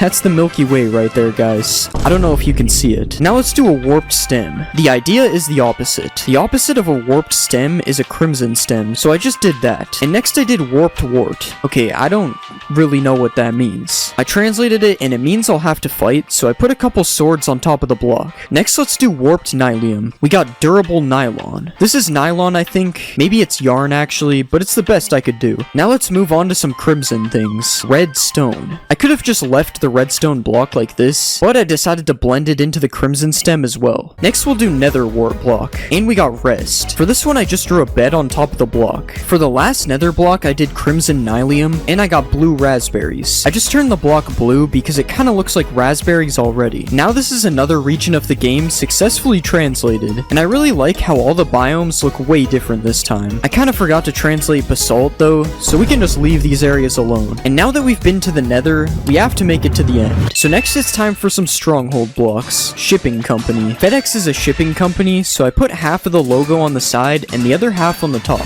Next let's do the eye on the portal. We got 4 things. Instead of the 4 we got, I decided to use the number instead, and I put 4 ender eyes instead of 1. Next for stone bricks I got country road, so I drew a road, then I put some grass on the sides, and finally I added some sky on the top. And for spawner I got image, so I just put an image on top of the spawner. You guys will never find out what image this actually is. Next let's do a bookshelf. And we got the library. I put 2 bookshelves here, and next I added a wall in the background to make a library. And now let's do a chest. Square. I just put a big red square over top of the entire texture. This kind of looks like one of those Christmas chests that Minecraft usually has. There is a bit of cobblestone in a stronghold, so let's do that. Something appears. I drew a magic wand with a top hat beside it because magicians usually make stuff appear. Now let's do mossy stone bricks. Croc. I put a lightning McQueen croc on top of the block texture. I think they should just replace whatever block this is with this block. I mean, this looks way better. For cracked stone bricks, I got a broken brick, so I just made a bunch of holes in the brick like this, and now our stronghold is pretty much done, as you can see. And this looks very bad. I mean, why would anyone want their stronghold to look like this? But now we can enter the end for our final set of blocks. Let's start with the most common one, the last stone. Sounds like a movie. I just cut a single stone out of the texture like this. Next we'll do obsidian. Wait, I tried to draw a hand on top of the obsidian telling you to wait, but it does not look like a hand. Now let's do an end crystal. We got glass process. I just changed every part of the texture to the glass part like this. It's still technically an end crystal if you think of it. For bedrock I got table, so I just made a bedrock table. And for a chorus plant I got factory unit, so I drew a somewhat detailed factory. I especially like the prison window in the top. Next let's do a chorus flower. Flower song. I drew one of those music symbols on top of the flower like this. Now we'll do purpur. Okay, we got agreement. I drew a contract on top of the purpur because a contract is an agreement. Purpur pillars also exist, so let's do that next. We got purple. Purpur pillars are already purple, so I just made them even more purple like this. To finish off the end, we have endstone bricks as some kind of base, and we have an ender chest as everything is alright. This doesn't really look how I expected it to turn out. And with the end finished, we have successfully turned our game from normal to completely cursed. Here's a quick recap.